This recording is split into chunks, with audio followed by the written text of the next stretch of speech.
Hello, it's Tuesday. It's time for coffee and cursey words. Everything's in trial. Like everything's in trial. So we're going to talk about 3 of the everything's in trial. I hope you are having a great Tuesday. Look, if you follow me on social, you know there's a very fancy new coffee machine. I love it. I'm excited. But I got a Irish cream cold brew this morning. It was delicious and I loved it the most. So we have a slightly new angle. I've been playing with tech this weekend because of Black Friday. There's a new camera lens. You'll have to let me know what you think in the chat. A huge hello, welcome, and thank you to our mods. I think I remember to share this everywhere. It's Tuesday and it's been so busy.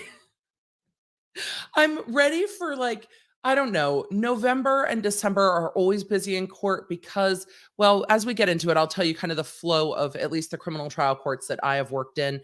If you don't follow me on social, you should absolutely do that. I've definitely extended yesterday's hairstyle to today. We had some very fun filming stuff yesterday that I can't wait to share more with you about, unless you're a Patreon, and then you kind of know. If you're not a Patreon, they charge on the 1st of the month every month. Today's the 30th. So I would suggest joining tomorrow. Look, I love you. You're welcome to join and pay for one day of November, but I would just join tomorrow. I would just join tomorrow. So there will be a new I Have Thoughts. I'm going to talk about that in quick bits. I'm going to be filling that after this. And it is time to go. All right, let's go. We should just go. It's so much today. I'm excited to talk about everything, but it's so heavy. Like today's just a heavy show. So I hope you have coffee. We will try to make light when appropriate and when we can. And other than that, we'll just get to be in law nerd company and talk about the shit that is going on in these cases. So we should just roll it and get moving. You ready? I'm ready. This is exactly what I do during the intro. That's how it feels. Hey there. If we haven't met yet, I'm Emily D. Baker, the badass lawyer and everyone's favorite legal commentator. I'm the host of The Emily Show, and I break down the legal shit behind the news and pop culture stories we all want to talk about. I have been a licensed attorney for over 15 years, but this is not legal advice. I should warn you, I'm a big fan of the cursey words. This channel is where the law nerds unite to talk about facts, not fuckery. I don't even know if that started all the way at the beginning today. I don't know what's happening. It's just going to be like that. And you're like, Emily, you always say that. Uh-huh. I do. Sometimes it's going to be like this. Mother Oates said the Maxwell trial deserves DEFCON red. We don't get enough media coverage on this. It might need a DEFCON red. We'll see. If we need to go to red, we'll go to red. We will absolutely see. It's just going to really depend because it's a criminal trial. The whole case is such fuckery, but it's a criminal trial. So with a criminal trial, there hasn't been trial fuckery yet. The facts are fuckery. So we'll get to it and we'll decide. We'll decide for sure. Haley's back from Patreon. I love knowing secrets. I mean, that's where the secrets go. And I'm going to do 2 quick bits. And then we've got the Maxwell trial, the Holmes trial, the Duggar trial. All of those we're going to be covering today. All of them are heavy. All of them are a bit dark. There are some similarities I see between the Maxwell trial and the Holmes trial already kind of kicking off. I think the Duggar trial is going to be a bit different. Of course it is, because the Duggars are the Duggars, and that's special. So replay crew, love you. This will be timestamped when I am done. I do my best to timestamp them. On Tuesdays, tech is working. So I timestamp myself on Tuesdays. We're working on it. So, maybe this holiday season, we will get some light food trials. I think maybe I will dive in to the Peloton Lululemon trial, even though I just don't care. But also, can we talk about whether or not the bras are the same? Maybe we just need a break. But that's what Friday was about. So we are here for Tuesday. We need to get into quick bits. And I'm going to share a little bit as we get into quick bits. I'm going to share a little bit about my love for Louis Vuitton. So let's get into quick bits. Quick bits. Me forgetting to timestamp it. All right, 5 minutes seems close enough. But the first thing we're getting into is something I was really sad to learn on Monday when I got up. I share with you guys that I take a no social Sunday most Sundays. Occasionally, I will be in the text crew wishing people a happy birthday. Sometimes I forget. I'm sorry. And I really try to stay off my phone on Sundays and just give myself the space. Sometimes I absolutely take from like Friday after coffee and cursey words and like try to put the social media down and then I'm just off most of the weekend. So sometimes you'll see me popping in, sometimes you won't, but Sundays I am just not on social media. So the loss of Virgil Abloh was something I was really saddened and surprised to see. He is a few years younger than I am, in his early 40s, and had been privately struggling with cancer. For those of you not familiar with the name, he has been the artistic director for Louis Vuitton since 2018.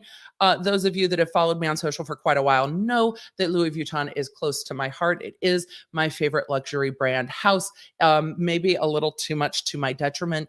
And I've seen a lot of positive changes in the brand since Virgil came in as the artistic director for the house. And he has been an artistic director for, music videos. He has worked closely with Kanye West and others, so many, but it is just the only thing that's heartening about it, and it is heartbreaking to see somebody so young lose a struggle with cancer always. And it was one of those things that he also kept private, which I completely understand, not needing the entire public to know that you are struggling with cancer and not wanting the entire public to know. I completely get that, which is why it caught so many of us off guard.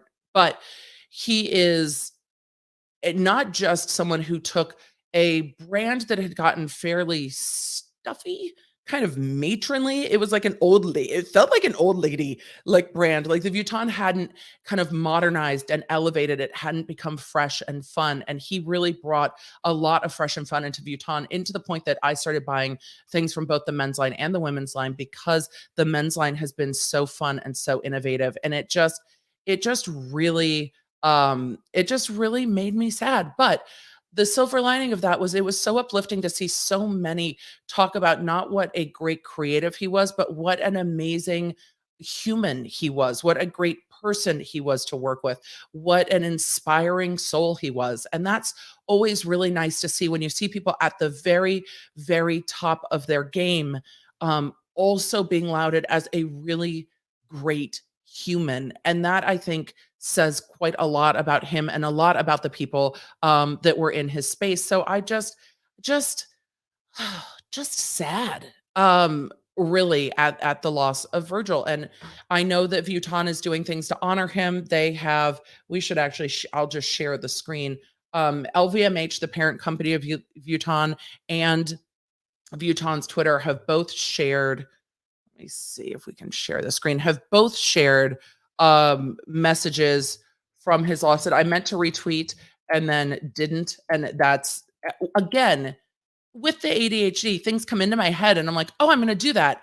And then they're gone. And I'm like, wait, I didn't do that. This happens frequently.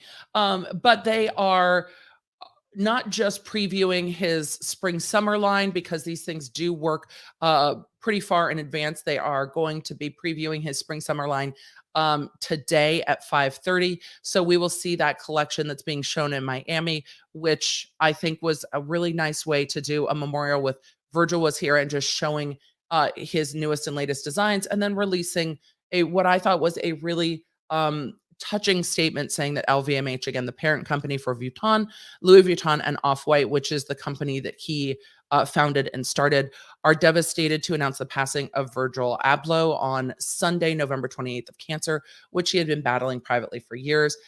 Bernard Arnault, I think I said that right, CEO of LVMH, said, "We are all shocked by this terrible news. Virgil was not only a genius designer and visionary, he was also a man with a beautiful soul and great wisdom. The LVMH family joins me in this moment of great sorrow, and we are all thinking of his loved ones on the passing of their husband, father, brother, son, and friend." So, cancer sucks, and that I there's not much else to say about that, but it is just devastating, and it's always devastating to see the loss, but it's, I don't know. It hits different when people are younger than you somehow, even though that's not a value judgment. It really just hits different when there's someone who inspired, well, really the things you love to purchase, because you guys know it's me. Y'all know it's me. Me. I love Vuitton, and it just had started to feel like such an old lady brand. I hate to say it, but it had really started to feel like an old lady brand where I was like, there's nothing else really that I need. I'm good. To a brand where it's like, no, this feels fun and new and timeless, but cheeky. And I just love that. So I am, yeah, just just sad. It makes me sad. Also, in things that didn't make me sad, really, that were kind of just interesting, Jack Dorsey announced that he was resigning from Twitter. Of course, he shared that on Twitter yesterday. I was surprised, but also like, well, I get it. Like, I get it. I should have swooped that. We're going to a new story. We're going to a new story. I should have swooped. Swoop. Jack Dorsey resigned from Twitter. I'm sure this was going on behind the scenes. Let me pull up his Twitter because we're prepared. Just Jack. Just Jack. He resigned from Twitter, which he is the founder of. I was surprised, but not. Um, I think he will probably move in the direction of Bitcoin and in the direction um, of Square. He is also the CEO of Square. I use Square. I like Square. So it's interesting to see the things he has done in his career, and that he, you know, put this out yesterday. Not sure anyone has heard, but I resigned from Twitter. And this is the email he sent to the entire company. Have you guys ever been at work? Not to sidetrack, but I'm going to sidetrack. Have you ever been at work and gotten those like, I quit emails? Like sometimes they're like, I'm letting you know I'm resigning. And sometimes they're like, email all, mic drop, fuck you all, I'm out. Those were always so entertaining. The DA's office, there was one that I very vividly remember. And then they changed the way you could actually email everyone, like everyone, so that you had to have like approval, like up about it. So I was just like, those were sometimes really, really funny. Because, it's always interesting to see what people say in their mic drop moment. So I think he screenshotted this because it's showing 0 minutes ago. So I think he screenshotted it, sent it to the company, and then sent it to Twitter and said, hello, team. After almost 16 years of having a role at our company, from co-founder to CEO to chair of the executive to chair to executive chair to interim CEO to CEO, that's quite a winding road. I decided it's finally time for me to leave. Why? There's a lot of talk about the importance of a company being founder led. Ultimately, I believe that's severely limiting and a single point of failure, which is very interesting because I can think of one large social media company that is still founder led, Facebook. So I wonder if maybe it's not a dig at Facebook. Maybe it is a dig at Facebook. I'm fascinated. There's a lot of talk about the importance of a company being founder led. Ultimately, I believe that's severely limiting and a single point of failure. I've worked hard to ensure this company can break away from its founding and founders. There are 3 reasons I believe now is the right time. The first is Parang becoming our CEO. The board ran a rigorous process considering all options and unanimously appointed Parang. He's been my choice for some time, given how deeply he understands the company and its needs. Parang has been behind every critical decision that helped turn this company around. He's curious, probing, rational, creative, demanding, self-aware, and humble. He leads with heart and soul and is someone I learn from daily. My trust in him as our CEO is bone deep, which I think if you are going to step away from a company, being able to not just ensure the success and long-term success of your company, but ensure that you have faith that who takes the helm, and that the investors have faith in who takes the helm next is a really big step, because again, this is a publicly traded company. There is a board of directors, there are investors to consider, and I think that the investors are probably encouraged by the fact that that this was a unanimous decision to bring in their former technical director as the new CEO. The second is Brett Taylor agreeing to become our board chair. I asked Brett to join our board when I became CEO, and he's been excellent in every way. He understands entrepreneurship, taking risks, companies at massive scale, technology, product, and he's an engineer. All of the things the board and the company deserve right now. Having Brett in this leadership role gives me a lot of confidence and strength in our board going forward. You have no idea how happy this makes me. Great. The third is all of you. We have a lot of ambition and potential on this team. Maybe someone who likes an edit button. Maybe for those of us that fat finger, maybe the fat fingering folks, we need an edit button. And I understand in Twitter Blue, you have the like delayed send, so you can go back and like think about it, but we don't need a delayed send. We need an edit button. So consider this, they say.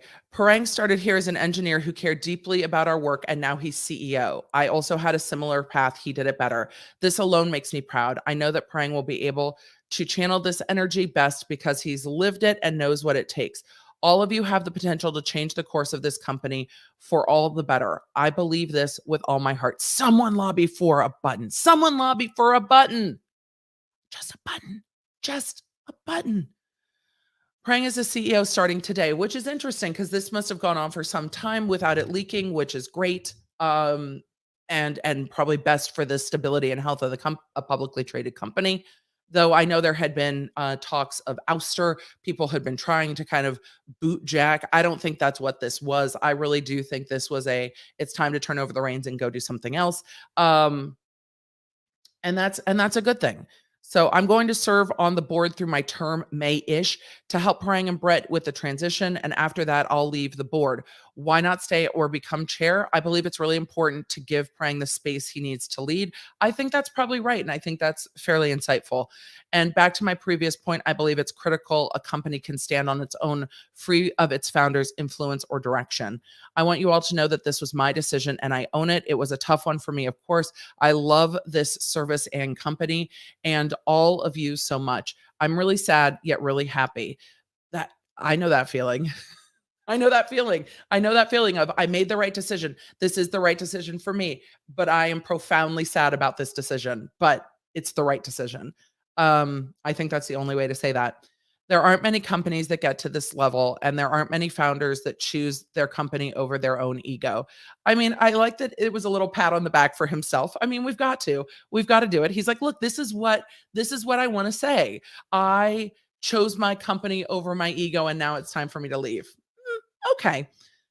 I know we'll prove this was the right move. We'll have an all hands meeting tomorrow around 9:05 around tomorrow.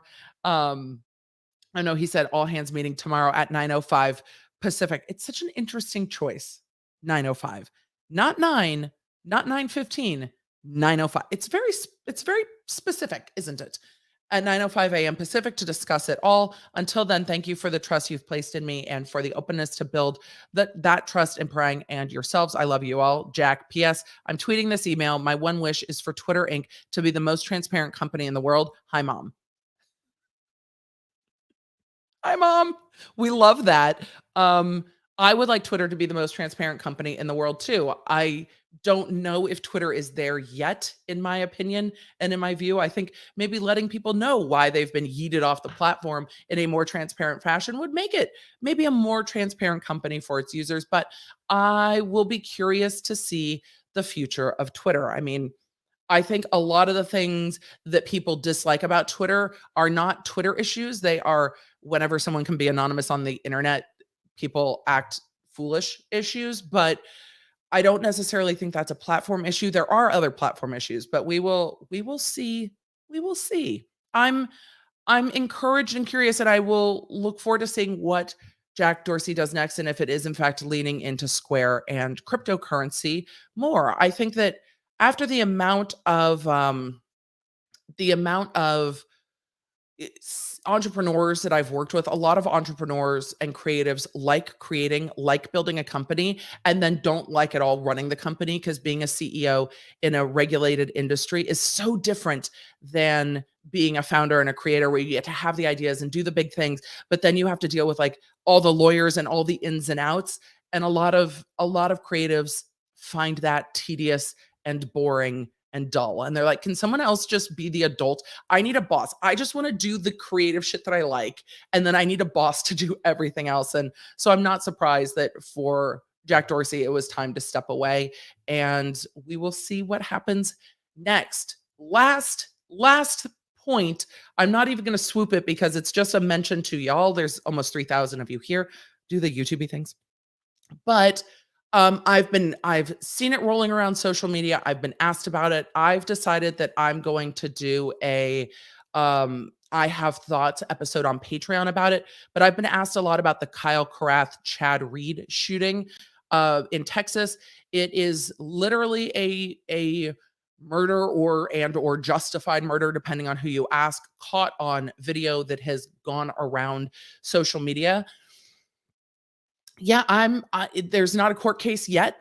I'm not in a place to do all of the research and rewatch that video as many times as I would need to give you a breakdown on my thoughts about self-defense, not self-defense. So the whole thing makes me sad. I think we've seen way too many killings on video posted on social media this year, and it's a lot. And covering these other cases is a lot. And so I am opting out of that one, and I will do a more in-depth I have thoughts. But it is a lot.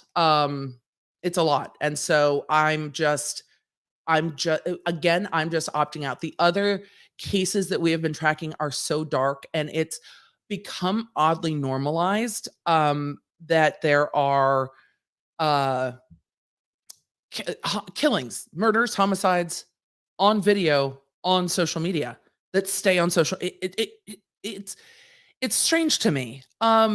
These are things that used to be, if there was a car chase that ended tragically, that used to be cut off the news. They didn't used to show all of it, and now it's just become not only expected but almost normalized. That it's like, no, let's analyze this. And that's not a criticism to those who choose to analyze it at all. It's just with everything else, it is not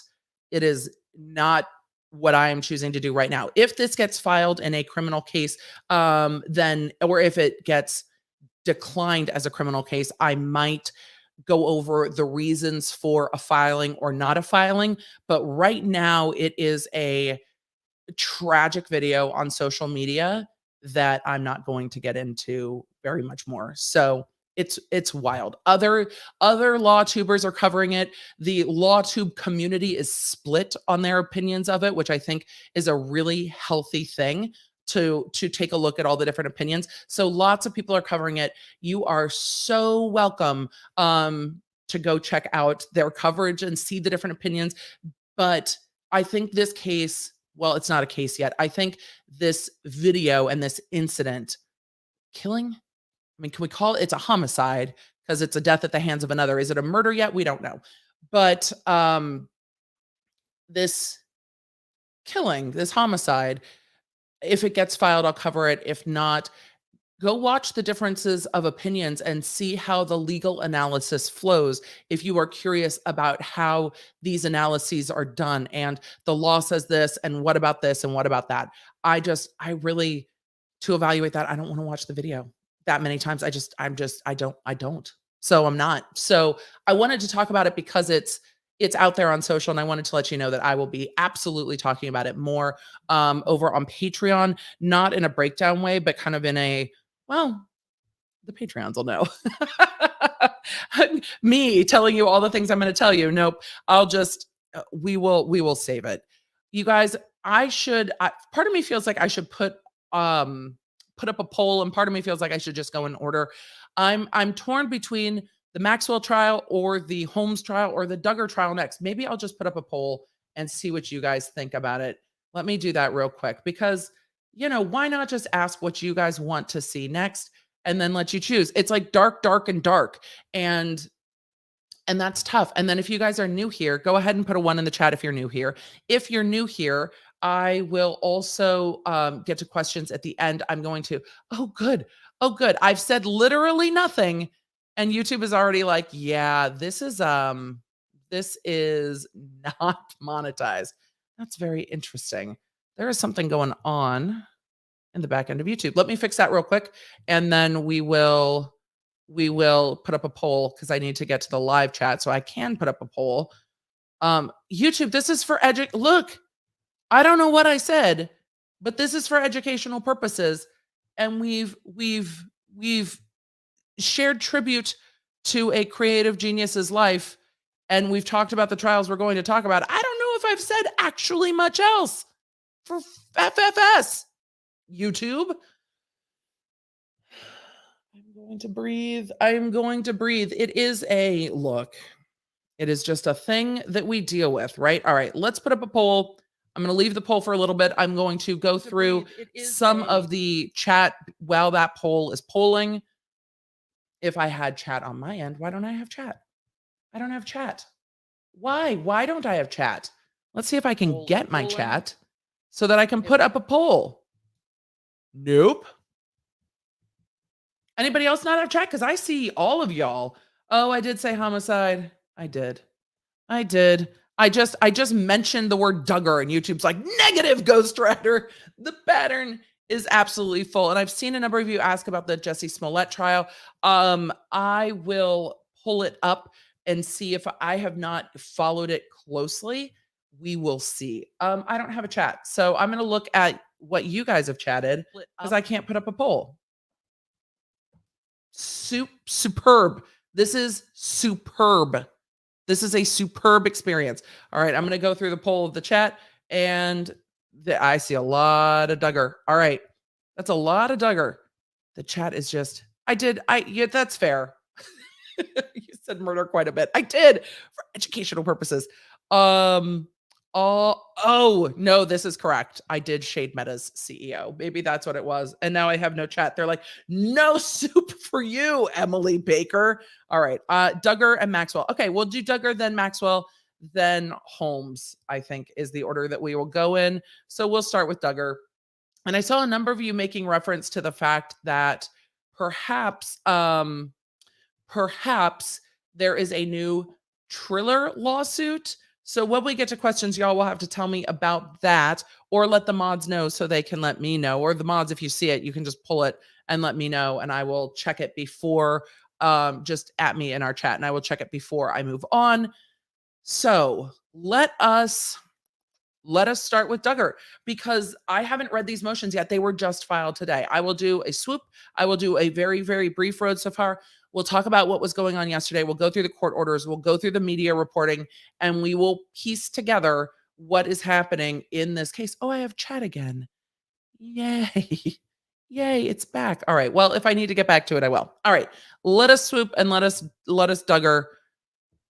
Just, you know what the Duggar trial is about. Shit's dark. It's probably, all of you will find it disturbing. It's always so weird to me when the news is like, some may find this disturbing. No, all of us find this disturbing. It's just how triggered we are. It's on a spectrum of level of triggered.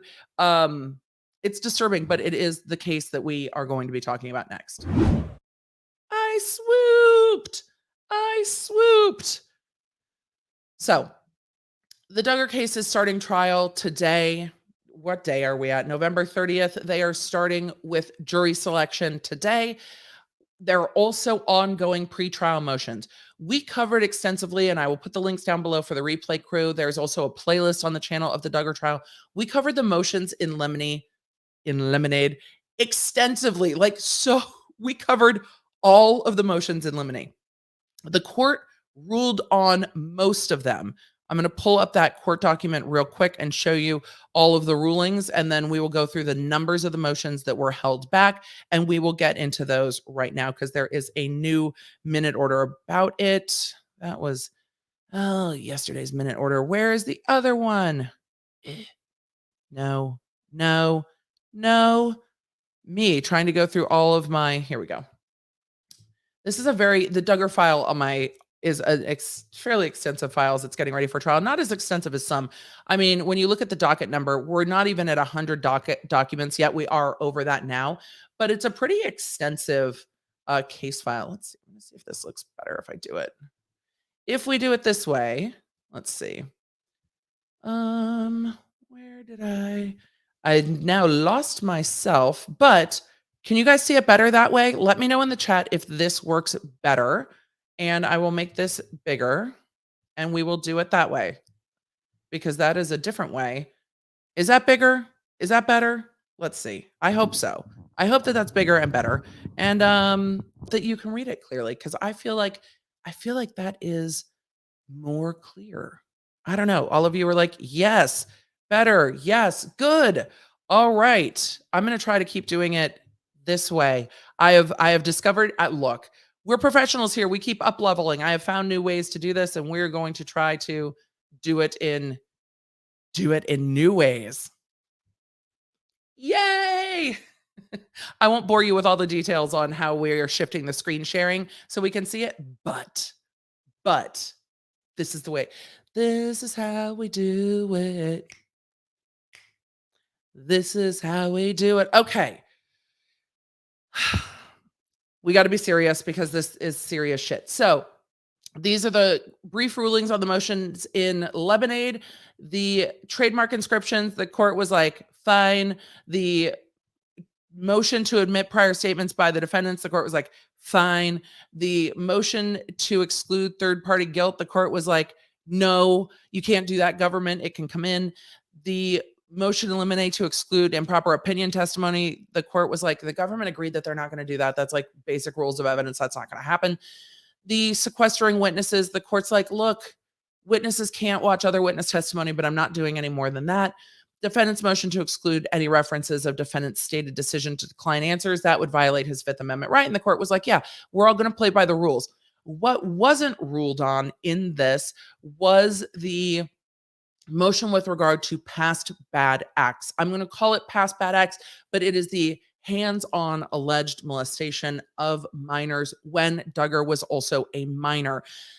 The allegations have come into more focus because there was a hearing on this yesterday. So I'm going to pull up the minute order from yesterday because there is still more happening. So yesterday was the day for that to be heard in an evidentiary hearing. Great. But the court took witnesses and the court still hasn't ruled. The court wanted more motions filed this morning. So what I imagine will happen is that they are going to start jury instruction or jury selection. And when they take breaks or at the end of the day or the beginning of the day tomorrow, they will get back to this motion. The court's going to be very busy. This will probably be the only case they have really actively going. And because this is federal court, they have slightly longer court days, but also no recordings, no audio, no TV, and there is no technology allowed in the courtroom. I think that's completely appropriate, though I also personally find it frustrating, but I could have made the choice to go to Arkansas and sit in this courtroom and watch this trial, but I didn't because there are so many things going on right now that I didn't. So let us talk about this minute order. Oh, we need to go and share it. All right. Nope, that's not the one I wanted. Yay! It looks so good. You can see everything. All right, this is the minute order from yesterday. The 9:38, the court convenes, procedural history by the court. So these are the motions. This is what we're doing. This is how we're here. Rule invoked. They were, I imagine, with regard to sequestering witnesses. Then we went through CX2, victim key, Jane Doe's 1, 2, 3, and 4. So they have a victim key so that they were referring to the victims anonymously. But the court and the counsel have a key so that it's very clear later on the record, if the record ever becomes unsealed on this, that they know. Testimony on behalf of the government is Bobby Holt and Jim Bob Duggar. Argument by counsel. Further briefing due by noon, November 30th, 5-page limit. That's today. That's today. And we have all of those motions that we're going to go through. Motion at docs 68 and 72 under advisement by the court. Court adjourned at 12:20. 27. So a lot happened in court yesterday, including this testimony by Bobby. And my brain wants to pronounce that Bob but I realize it's Bobby, but it's spelled in such a strange way to me. I'm like, it hurts my brain. And then James Robert Jim Bob Duggar. Jim Bob Duggar apparently was just giving it to the court. So what I'd like to do first is go through one of the news reports from a journalist who was there, and then we are going to go through the court documents and the news reporting about what those two testimonies entailed. And just, all right, look. All right, y'all. We're going to go through it. Because there is a lot to cover. So let me pull up Anna Darling, not from a Disney movie, but actually a reporter with KNWA Fox 24, which is going to be there in Arkansas, has a report from outside the courtroom. It's about 2 minutes long. So I'm going to pull that up and we're going to go through that report. Let's all cross our fingers that it plays. You know how well I do with streaming. You know how that works for me. So everyone just deep breath. May the tech gods be with us and just let it be. Let me know if you can hear. I hope that you can. And so we don't have echo, I have this on my headphone, so hopefully I can hear. Okay, I'm going to turn this down. I'm going to listen along with you. Yeah, there's new information in this that y'all are going to just need to just brace yourselves. Brace yourselves. Mike, Judge Timothy Brooks did not make a decision in today's evidentiary hearing, saying he needs more information. We would like to warn our viewers at home, you might find some details of this case disturbing. Look, when she says you might find details of this case disturbing, the fact is that it is fucking disturbing. Everyone should find it disturbing. It is disturbing. I like that this is sponsored by Sonic, by the way. I just noticed that. On Monday, the court heard testimony from Jim Bob Duggar, Josh's father, and Bobby Holt, a friend of the Duggar family. Holt testified her daughter and Josh were dating in March of 2003 when she and her husband Jim were called over to the Duggar house. Wait a second. Is this them walking into court? Didn't she just literally just have a child? And they are, I don't know if this was yesterday or today. I'm guessing it was yesterday because this report would have been at 5:30 yesterday afternoon. But did his wife sit through all of this testimony? Is that what happened? Because it looks like that's what happened. There, he said Josh told them he touched 4 female minors on their breasts and vaginal areas over their clothes. Jim Bob Duggar testified Monday he only remembered Josh confessing to touching the girl. I'm just going to go. Damn it. I didn't pull it back up. I'm sorry, y'all. Hold on. Where did it go? Where did my screen share go? Come back. Sorry. I don't know why I can't see it. Let's see. Hopefully y'all can see it. All right, there we go. There is new information for me in here, and it's just bad. Yep, bad. The breasts. But Holt said 2 years later, Josh came to her again and said he actually touched one of the girls under her pants and penetrated her with a finger. She said he explained to her this happened while the girl was sitting on his lap during Bible time. Holt also said Josh told her he touched the other 3 girls under their clothes while they were asleep. She said Jim Bob was not present for that conversation. This matters because it will come up. It will come up in court because it will come up as to whether or not there is, oh, you guys are like, there's an echo. I'm sorry. Look, we're professionals here. Hold on. Let me try this a different way. And I apologize. We're getting better with the tech, but let me do it that way. Okay. Sorry, y'all. Wait, I'm going to back up just a little bit. I apologize for the echo. we've changed the tech setup around. So look, this is bad. I'm sorry. We hopefully have fixed the echo. This is new information, but what comes next is information about whether the individual that testified, Bobby, is someone who cannot testify because of privilege. So we will get to that in a minute. Bible time. Holt also said Josh told her he touched the other 3 girls under their clothes while they were asleep.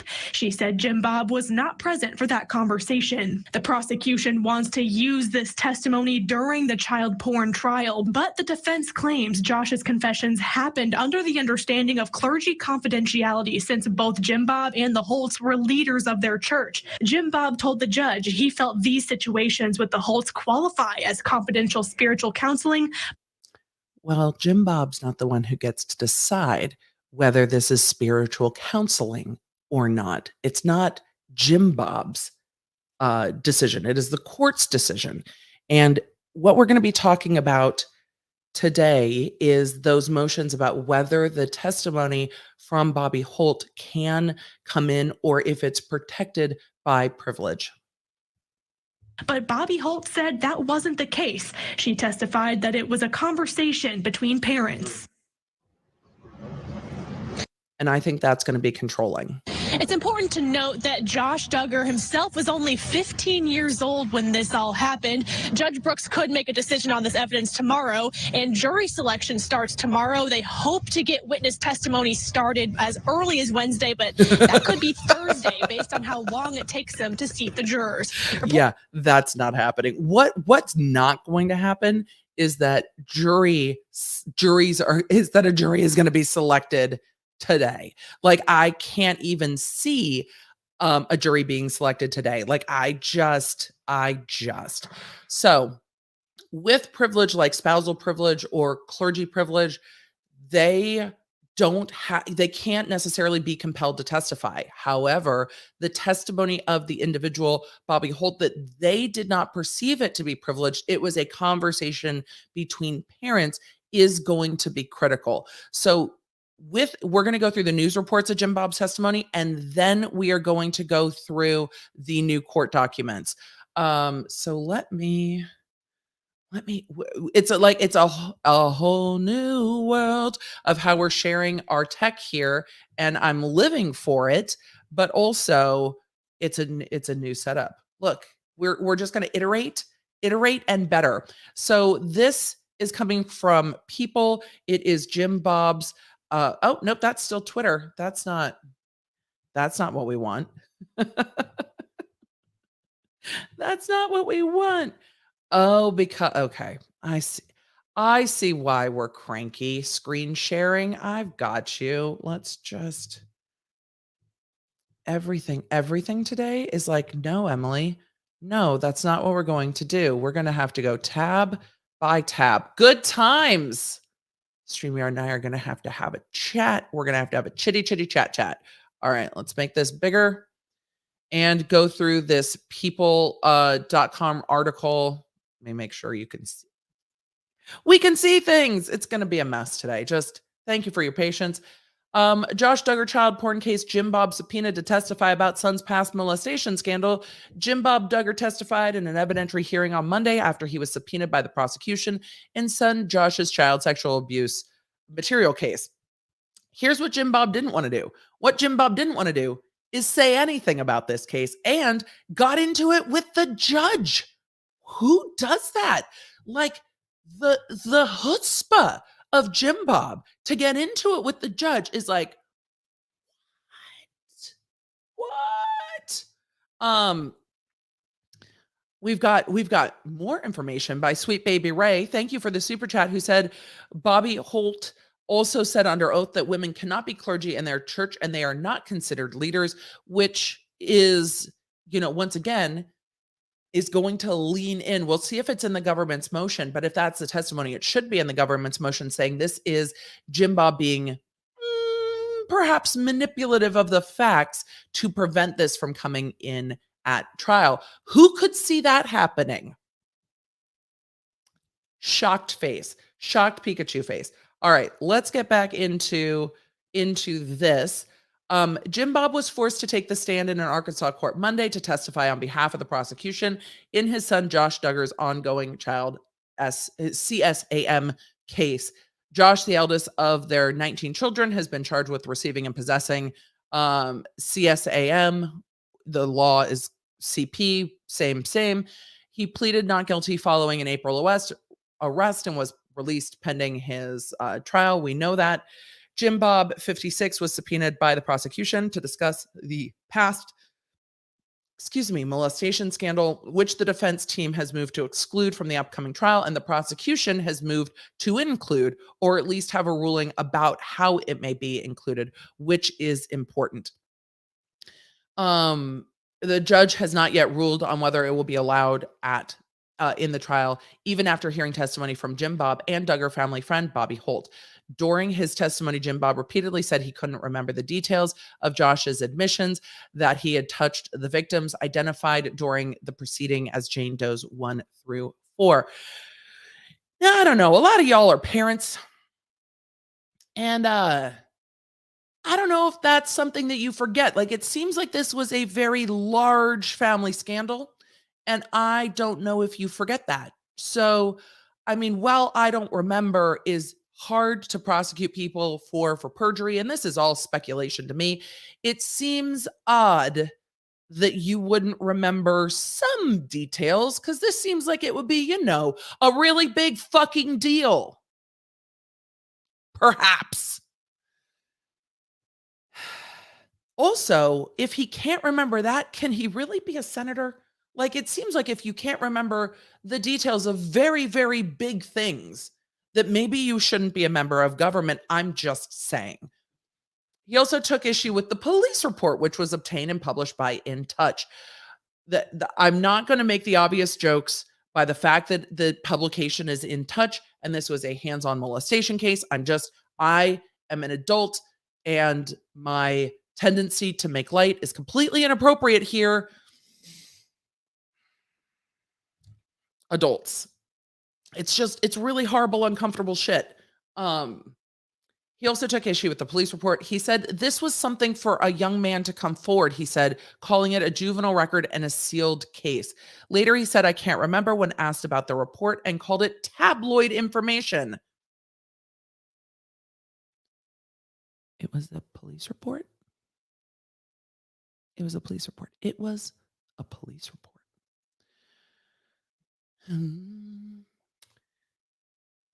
I'm not going to allow it, he said. Are you going to allow for that? He asked the judge. He asked a federal judge, are you going to allow that? What? Who the fuck does that? This is not a Burger King. You do not get to have it your way, Jim Bob. Who does that? That's not true. I have seen witnesses banter with the judge, but the fucking audacity to say, I'm not going to allow it. You're not the judge. It's not up to you. You don't get to allow it or not allow it, because apparently you allowed it with counseling, but that's just my speculation. I can't imagine saying this to a federal judge. The fuck? I'm so glad there are reporters in the courtroom for this case. After prosecutors asked him to read a copy of the report, Jim Bob said, I'm not going to do that. I'm not going to do that. I'm not going to do that. I'm not going to do that. But ultimately said his memory was not jogged by reading the report in his head.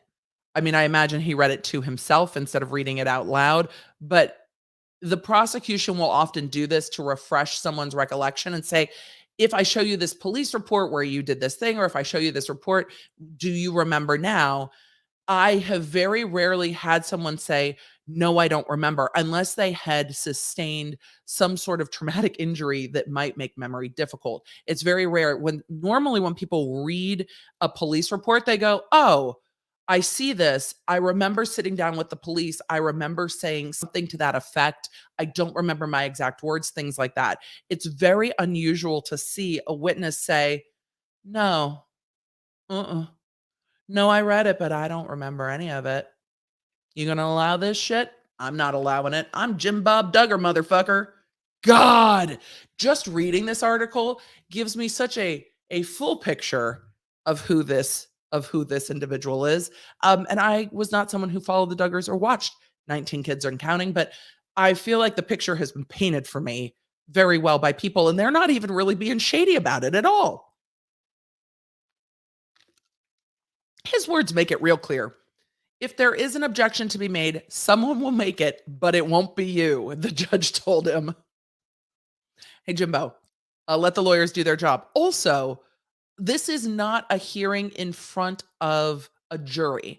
This is a hearing just in front of, well, his son, who would have been sitting there, any family members that would have been in the court, including his wife, who's not a witness in the case if they allowed her to stay in, and then, law enforcement and the lawyers. This is not in front of a jury. So it's very interesting that there is still this show. And by show, I mean this, I don't remember. At evidentiary hearings like this, the rules are slightly different because you're not admitting things to a jury. You're giving information to the judge, and that information that you're giving to the judge is for the judge to make an evidentiary ruling. So you don't have to protect information the same way because the jury isn't there. The jury hasn't even been selected yet. All of you are talking about a Megyn Kelly interview. Somebody just DM me the link of the Megyn Kelly interview. I'll watch it and let you know what I think on social or in other content. I will absolutely let you know. Philips Hue lights were on sale. I didn't have my VPN turned on, and now I'm getting everything I purchased on Black Friday is showing up in the ads that are populating on people.com because I forgot to turn on my VPN. Sorry. You're just gonna see the ads. We'll try to I do love this coffee maker though. Okay, squirrel. Sorry, we're gonna get back to my outrage at the gall of this human not answering a federal judge. Jim Bob did recount how Josh came to him and his wife Michelle in 2002 about inappropriate touching of a minor, but said that he did not remember Josh's exact wording. We were shocked this had happened, but we were thankful that he came to us on his own and told us. He had told me that he had touched some of the girls when they were sleeping on their breasts. They didn't wake up. The other witness, Bobby, more specifically recalled that Josh repeatedly admitted in 2003 and 2005 to inappropriately touching 4 Jane Does over and under their clothes. Bobby is married to Jim Holt, an elder in the Duggars family church. Notice they did not identify Bobby as an elder in the church in this article. Jim Bob went on to say that he and Michelle took Josh to the police in 2006. He came to them in 2002. Why 2006? Was it because they were worried that these individuals would go to the police? It just, what made that choice? Recommendation of Jim Holt. But what, I have questions. We tried to handle this in-house, he later said. It was a very difficult time in our family's life.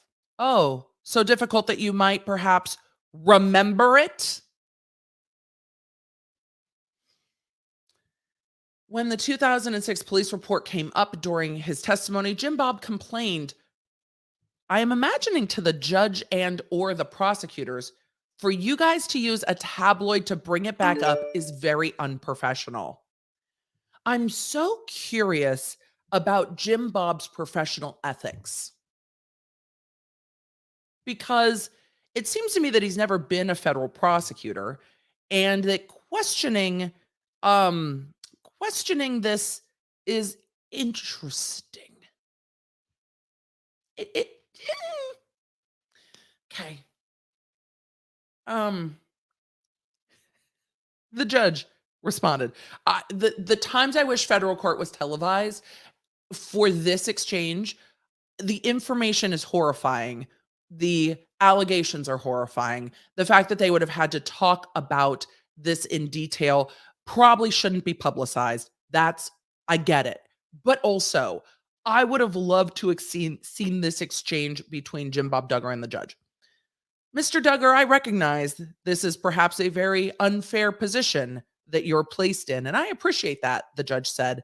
But he also told him, this is not a debate. No, you've been subpoenaed by the government. You are sworn under oath. You have to sit there and tell the truth or refuse to answer and get held in contempt of court and go into custody. You can do that too. You could just be like, I'm not saying shit. I'm not going to answer. I'm not going to answer at all. You don't have a Fifth Amendment right at this point. The statute is run on these things. So even if Jim Bob was obstructing justice in some way or aiding and abetting after the fact in some way, this is hypothetical. The statute is so far run that there's no consequence. There's no Fifth Amendment right. There's no privilege to things your children tell you. So the only thing he could have done is said, I'm not talking. And then the judge could have placed him in jail for contempt. But he didn't. He tried to argue with them to get around it. Okay. Jim Bob also said that Josh received spiritual counseling from both Jim and Bobby at the time of the initial scandal. We appreciated their wisdom, good wisdom on how to conquer these challenges. They said they would keep it confidential, noting that his daughters also saw a counselor at the time. They are not therapists. And it doesn't seem that these conversations happened in a form where they were clergy, who I believe are, and need to look at again, mandatory reporters. So keeping it confidential can mean we're not going to tell anyone in our church. We're not going to tell people in our circle. We're not going to tell people in the greater community. But that a lot of that is lost when you are subpoenaed to come to court. There are very few privileges where somebody can be called to testify and they can assert a privilege like a spousal privilege. Duggar has been accused of downloading files. We know that. If convicted, he faces up to 20 years. We know that. Let us get on to the court documents. Again, like family counseling, sitting down with a friend, doesn't invoke a therapist privilege, and I don't think it invokes a clergy privilege, but that is the argument in court, and those are the motions that have been filed today. So you saw the minute order. Let's get to the motions. We've got one from Josh Duggar, one from the government. Let me go to Pacer real quick and see if there's any new ones, because you never know. Every time I log in today, there's something else. So they were due by noon today. So I have to respect that everybody was timely with their filings on a Tuesday before coffee and cursey words. Thank you to all the attorneys in the Duggar case, who's, I'm sure my stream is at the top of your mind. I don't think that at all. I'm glad that they turned things in before they had to be in court for the deadline. So let's see if there's any new filings, so we can just do them all at once. No. Okay, just the two post-hearing trial briefs. Fantastic. So we're going to go through Duggar's brief first, and then we're going to go through the government's brief, and then we'll get on to everything else, which is, equally as dark. So good times for us. All right, let us share the screen. That's not what I'm trying to do. This, I don't know why this is working weird today. It might just be the way I'm doing it, but let's see. If we just pull this up, I can just do both documents here. Yay! Fingers crossed. We're learning. Oh, we're learning, folks. We're learning. All right. This is the defense motion. They filed it first, so it's docket 99. The prosecution filed theirs next. I haven't had a chance to read these yet. These came out this morning. I went to Starbucks, and here we go. So let us just. Defendant's supplemental briefing concerning clergy privilege. I imagine that the defense doesn't want Bobby's testimony in at all, because Bobby, it seems from news reporting, said, this is what I remember, this is what I was told. I imagine that's not going to go well with the Duggars as family, friends, acquaintances, members of the same church. But I also appreciate someone who's like, my calling to my civic duty or to God or to truth or to facts and not fuckery is bigger than Jim Bob Duggar. So you go, Bobby. We support you. All right. let's see what the defense is saying.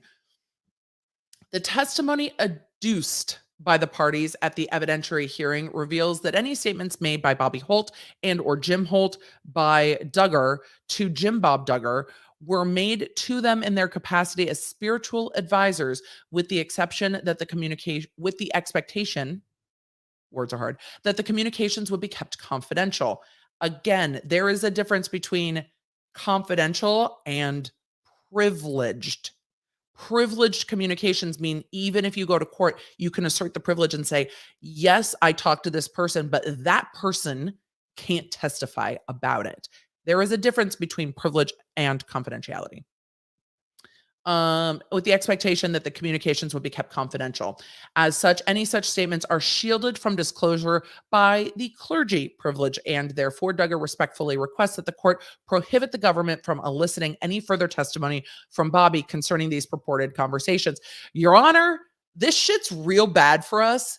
Can we please try to block it? And again, no shade to the defense. The defense attorneys in this case have done their job, and I have not seen anything shady from them. I have not seen anything that crosses any lines. The lawyering in this case has been quite good. The facts are horrifying. The behavior of Josh Duggar is horrifying, but the lawyers have actually done good work, and that's been very interesting to watch. And actually nice to see after we've seen so much shit go down with lawyers. Yeah, from Girardi to Binger, it's been a lot of lawyer stuff. The clergy privilege, which is something that never came up in any of my cases in Southern California. This is a new one for me. I mean, I'm aware of it. It just never practically came up. It's very interesting for me legally to see this practically come up in a case. The clergy privilege, also referenced as the priest penitent privilege or the religious privilege, is a firmly rooted privilege that shields certain communications from disclosure. Indeed, the Supreme Court itself acknowledged the existence of this privilege in Trammell versus U.S. The privileges between priest and penitent, attorney and client, physician and patient limit protection to private communications. There's some limited protections, though, which I'm sure the government will point out, which is why I'm glad we're doing the defense first. Let's just continue on together. These privileges are rooted in the imperative, that's not how you say that, imperative need for confidence and trust. The priest penitent privilege recognizes the human need to disclose to a spiritual advisor in total and absolute confidence what are believed to be flawed acts or thoughts. Thoughts aren't an issue here. Think whatever shit that you want. Thoughts aren't protected. And thoughts aren't going to come up to bite you in court. Actions can.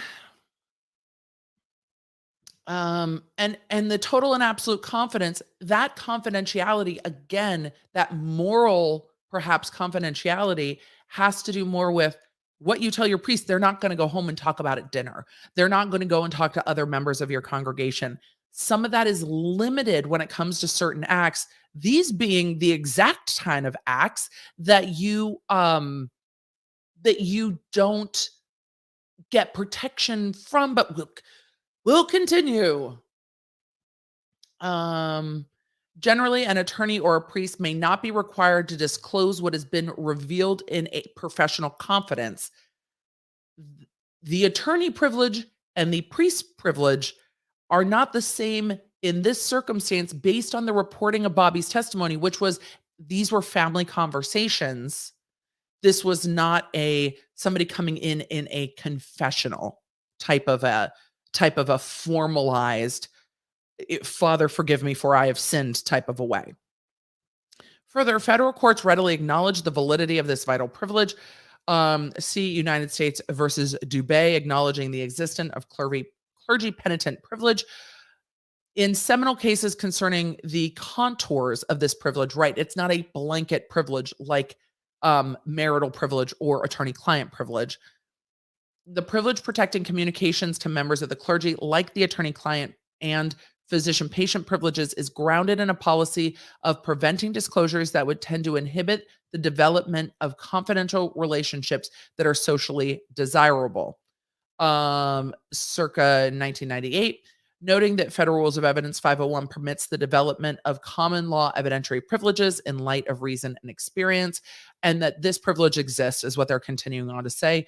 They go on to say, furthermore, Arkansas Rule of Evidence, which is where this federal court is located, expressly provides a person has a privilege to refuse to disclose and to prevent, this is what's this part, prevent another from disclosing confidential communications by the person to a clergyman in his professional character as a spiritual advisor, which is why Jim Bob used those words, seeking spiritual advice or speaking advice from a spiritual advisor.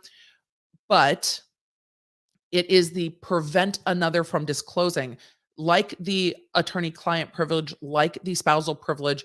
If I am the spouse, I can stop my spouse from testifying.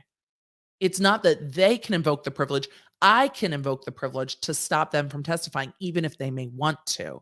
And that's where this is really critical, because this is Josh Duggar trying to block another witness that may be a willing witness. Rule 505 provides a clergyman is a minister, priest, rabbi, accredited Christian Science practitioner, or other similarly functional or similar functionary of a religious organization, or an individual reasonably believed so to be an individual reasonably believed so to be by the person consulting him. So they're going to argue, well, we'll see what they argue, but I imagine what they're going to get into is Josh Duggar believed at 15 that he was seeking spiritual advice, and that was the understanding, and that goes in line with Jim Bob Duggar's testimony from yesterday. However, if women cannot hold those positions in the church, then that's not a reasonable belief, right? You have to reasonably believe. And if women can't hold leadership and authority positions in the church, then you can't reasonably believe that this is a spiritual advisor or a member of the clergy, because that belief would be unreasonable. The evidence, it is undisputed that Jim and Jim Bob were elders. Why is everybody named Jim? Okay. It's undisputed that Jim and Jim Bob were church elders of the Bible Grace Fellowship Church, a non-denominational religious institution, it's an interesting word, whose services were held inside its members' homes. It is also undisputed that Bobby participated in sessions with her husband and church members for the purpose of providing spiritual guidance on a regular basis. Notice that the lawyers haven't directly called Bobby a spiritual, a clergy member, a clergyman, a minister, priest, rabbi, accredited Christian Science practitioner, or similar functionary. So they are going to be leaning in towards it being believed that Bobby is a spiritual advisor, if you will. It is also undisputed that Bobby participated in the sessions with her husband and church members for the purpose of providing spiritual guidance on a regular basis, at a minimum, when the matters involved women and children. Oh, good. There's the sexism. Oh, this is women's issues. These are talk to the women folk. Just how I'm perceiving it. The witnesses testified the initial meeting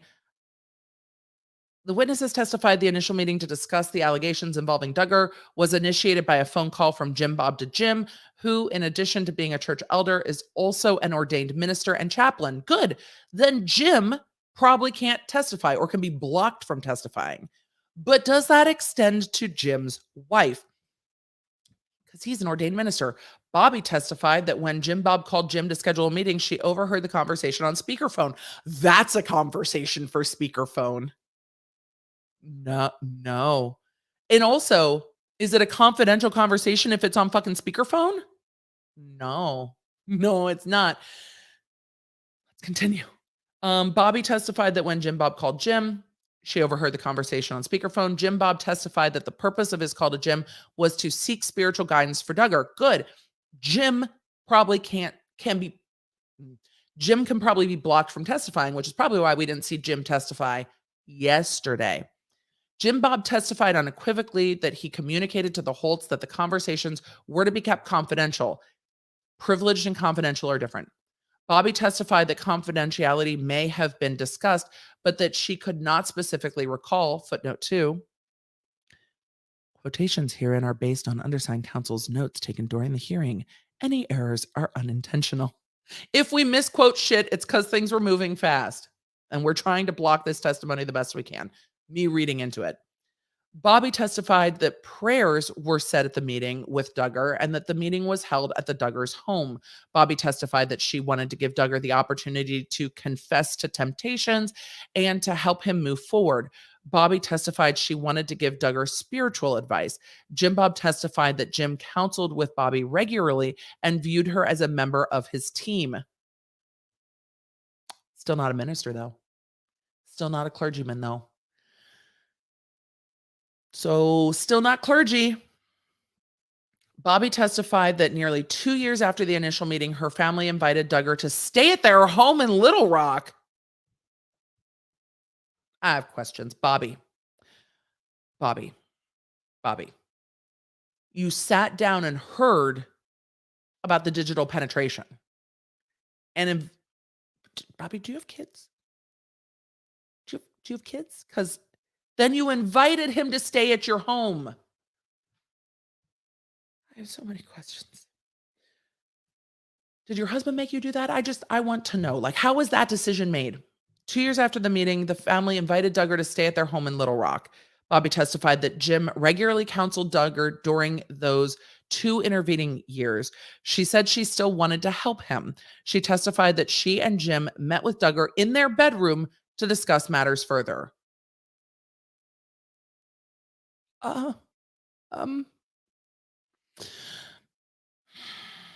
Bobby this is so fucking weird. I'm just going to say it. It's so weird. But no, I'm not judging Bobby. It's just, what? Okay.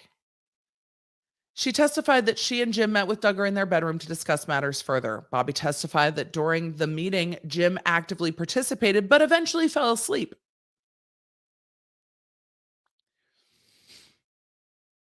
Okay. She continued to talk to Duggar as her husband slept. Okay. The testimony makes it clear that Jim Bob, and by extension, Duggar, who was a child when he allegedly confessed. Let's define child, because most of us would define child as not preteen years. So maybe 11 and under. 12 is pushing it, but not 15. 15 is a teen. 15 is not a literal child. It is a teen. And there is a difference between children and teens, but the court is aware of this, so fine. I take issue. I understand why the defense does it. This is their job, but I take issue. I think the word child is being loosely interpreted to mean anyone under the age of 18. Tell a 17-year-old they're a child. Sure. Duggar, who was a child when he allegedly confessed. Oh, they're still saying he didn't confess. Interesting. Reasonably believed that Jim and Bobby were spiritual leaders of the church. Not if the church doesn't allow women to be spiritual leaders. He didn't. Indeed, as Jim Bob testified, Bobby regularly votes on church matters. That doesn't mean they are a spiritual leader. I need to know more about that. It depends on who's allowed to vote and who's not allowed to vote. I'm glad that women are allowed to vote. Yay. Further, to the extent that these statements were made, the testimony revealed that they were made privately and not intended for further disclosure except to other persons present in furtherance of the purpose of the communication. Okay, but that just generally doesn't include to law enforcement. The testimony of Bobby and Jim Bob makes clear that any statements allegedly made to Bobby or to Jim in her presence were made, 1, to a clergy person, 2, in his or her spiritual and professional capacity, 3, with a reasonable expectation of confidentiality, and that is quoting the standards that the defense says are set forth in grand jury investigation with that site. And certainly the testimony made clear that Bobby's presence, even if she herself were not a church elder, here's our arguendo, even if she was not a church elder was essential to and in furtherance of the communication and therefore does not void the privilege. The thing is, if a person goes on a housewife show or a housewife show or Twitter and says something like, my lawyer said, my lawyers told me, my lawyers and I discussed, it can void attorney-client privilege. It can be waived. Having a third party present to these conversations can void it because the conversation's not confidential if somebody else is there. So they're trying to head off this argument that the government is going to make in their motion, which we are going to cover in just a minute. I'm just flabbergasted. I had a lot on the docket today, and we're going to have to move very quickly after this. Sorry, mods. I know we're like an hour and 15 minutes in with almost 5,000 of you here. Do the YouTube things while we're in the middle of all of this. So, we finally addressed mandated reporters. Good. I'm interested to see what the defense says.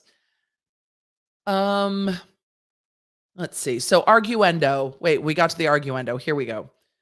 Furthermore, even if arguendo, for the sake of argument, even if the other side, which arguendos are it's a very powerful argument to say, Your Honor, even if this other fact that we're saying is not true, even assuming that it's true, it still doesn't change the outcome here. Let us tell you why. Because if you leave that part out, it really undermines your argument. Further, even if arguendo, Bobby was not a church elder, or to the extent that the government argues that her presence was not essential, it is critical to note that the privilege still applies if Duggar reasonably believed that Bobby was a spiritual leader of the church. While the privilege could theoretically be waived by Duggar, there has been no such knowing and voluntary waiver. I mean, did he go to the police after this conversation and talk about it elsewhere? Then maybe there is a waiver. There is no evidence before this court that Duggar, a child at the time, ever knowingly and voluntarily waived this legal privilege.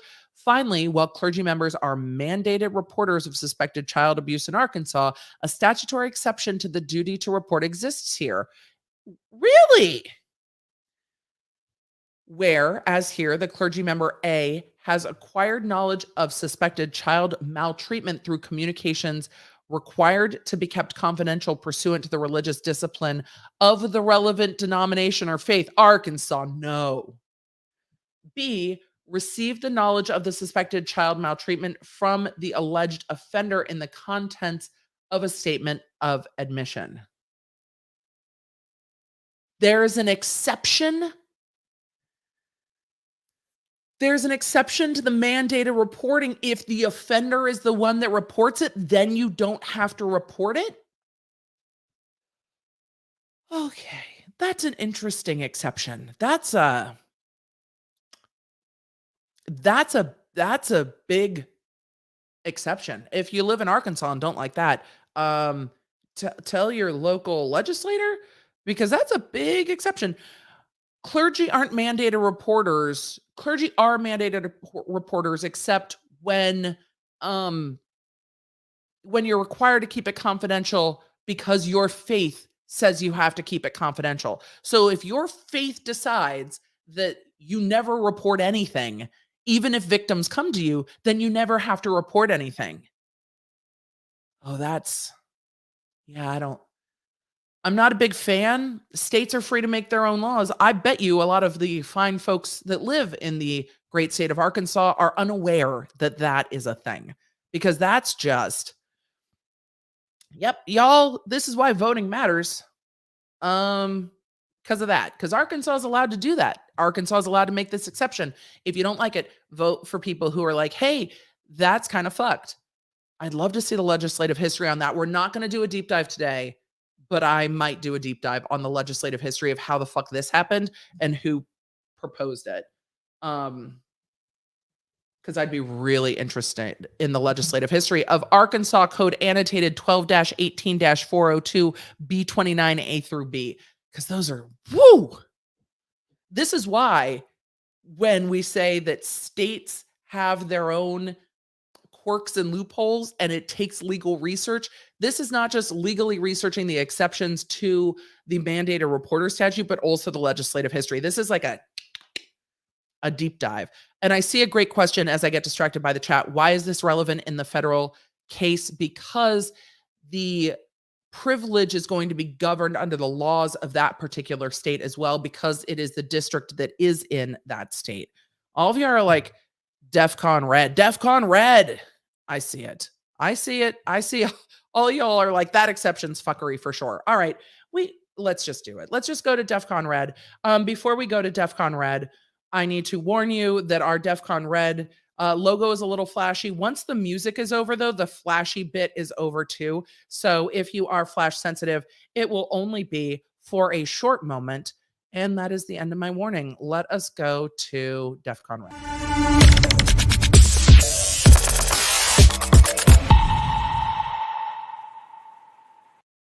It's out. We're out. That's red. We're red. We're all red. Oh, my hair looks very Look, I don't know how I'm feeling about this new lens. I got to say, there's like, sometimes we need the mystery of being back a little further from the camera.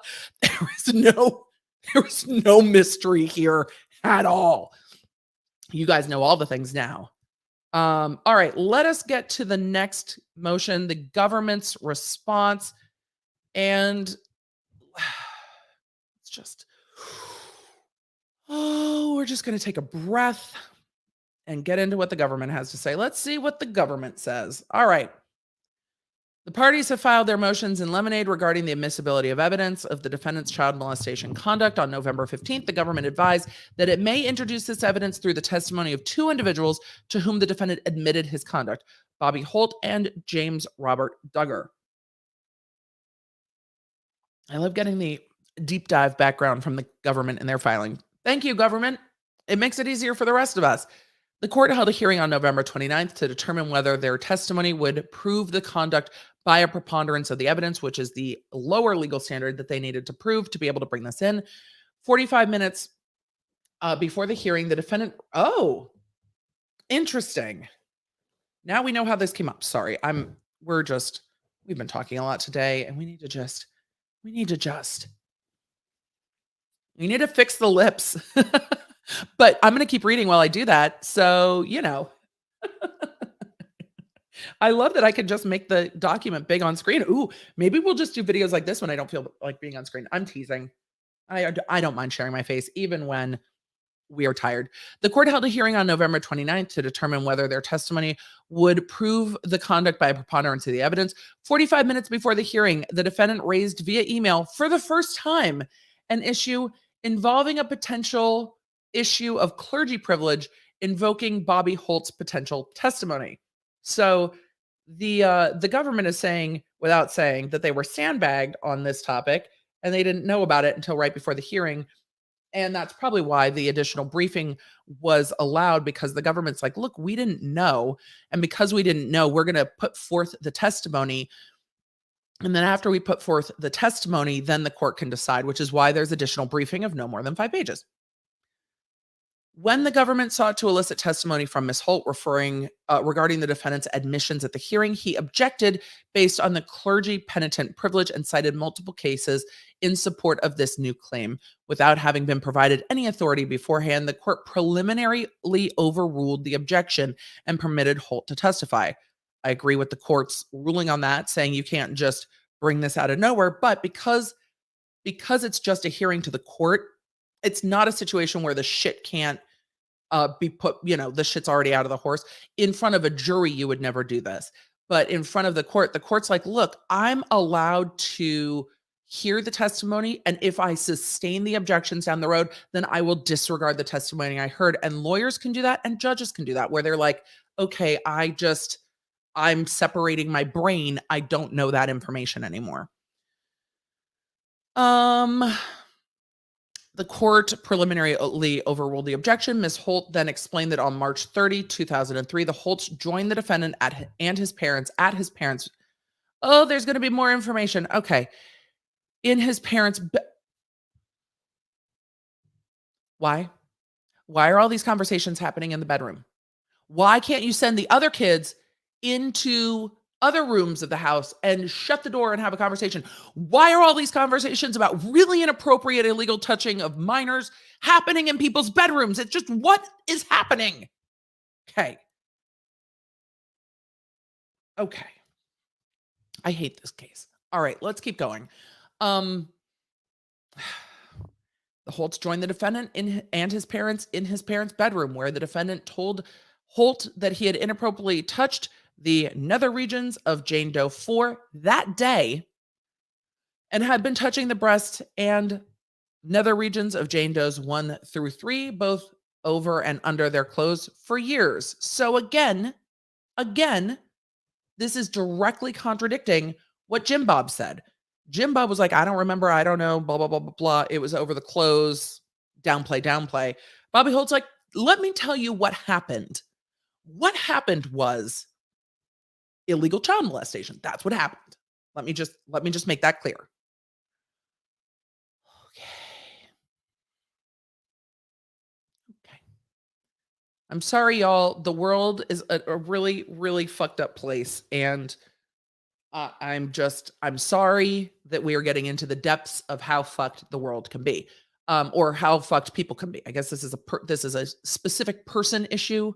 This might be an establishment issue, but this is a person issue at first, because the person who did the things is primarily responsible for doing the things. Holt explained that he said he was telling her this because he was courting her daughter.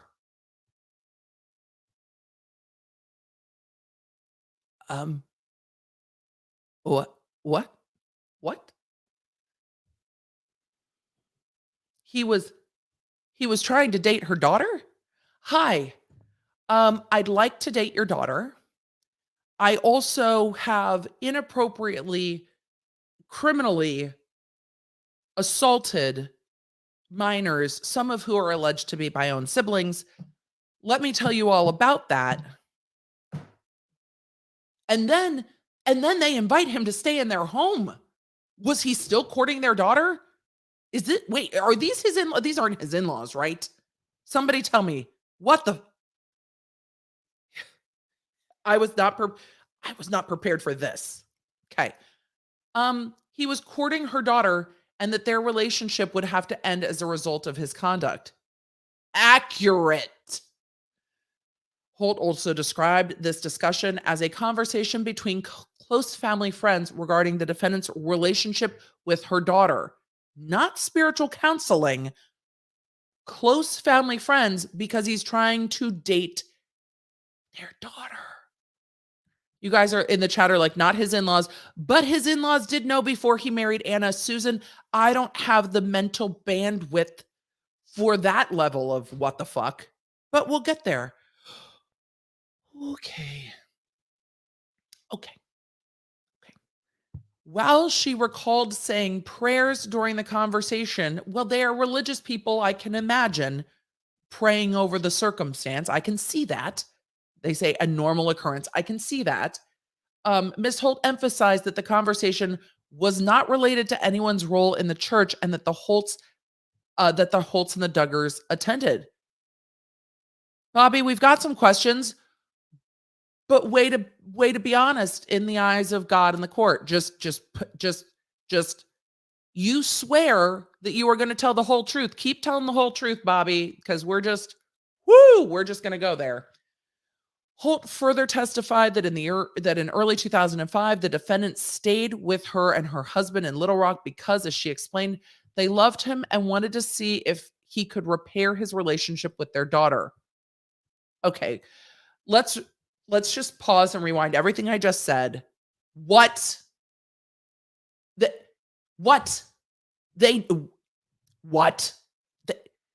They knew all of this and invited him to stay in their home to repair their relationship with their daughter. Do we have a GoFundMe for their daughter's therapy? Because I feel like maybe we just.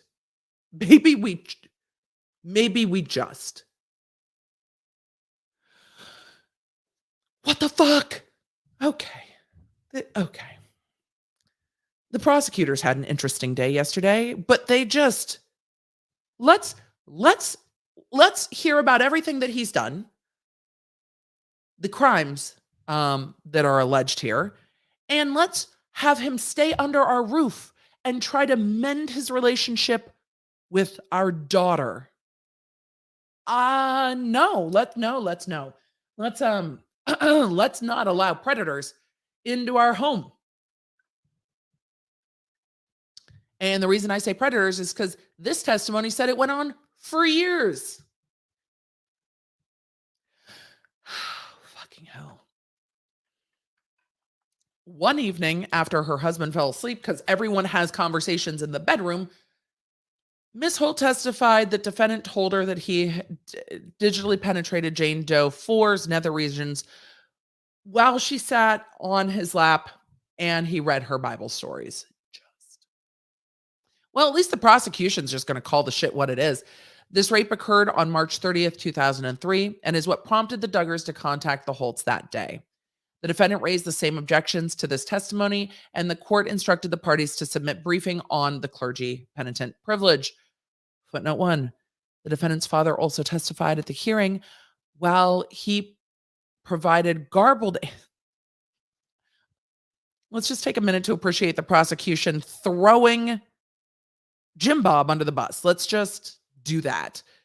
The defendant's father also testified at the hearing while he provided garbled answers about the leadership of his church and repeatedly claimed he did not recall whether the defendant admitted to touching the nether bits of Jane Doe's 1 through 4, despite recalling other very specific details from this time frame. Ooh, the prosecution thinks you lying on the stand, Jim Bob. Ooh, don't rile the lawyers. They're going to find all the things that you've said publicly, and they are going to bring it up because perjury is real. He confirmed that the Holts were his best friends, that the defendant admitted to inappropriately touching Jane Doe's 1 through 4, well, illegally at this point, and that he reached out to the Holts as his close friends in approximately 2002 and 2003 to discuss the issue. He did not testify about the defendant's 2005 admission. In other words, while he ultimately provided some corroboration, his testimony was less credible and far less detailed than Ms. Holt's. The prosecution doesn't believe you, Jim Bob. Oh, man. It's really weird when you choose to run for an empty Senate seat and then choose to testify in court in a way that is determined by the prosecution to be less than credible. It's an interesting choice there. It's kind of like going on Housewives while you know that other members of your company have been indicted and arrested. Jen Shaw. It's an interesting choice. Not that the two are comparable. The choices are comparable. All right. Let us continue. The defendant is asking the court to adopt an interpretation of the clergy penitent privilege that is so unprecedentedly overbroad as to render it unenforceable. The crux of his claim is that Ms. Holt, who firmly disavowed having a position in the church or any privileged relationship with the defendant, was nevertheless clergy for purposes of the privilege because he confided in her and they prayed together, and because her husband was an elder in that church, or because of some combination of these factors or other unevidenced inferences. Ooh, prosecution sassy. At base, however, Holt is not clergy or a church leader, nor, she said, could she or any woman have served as leaders in the church.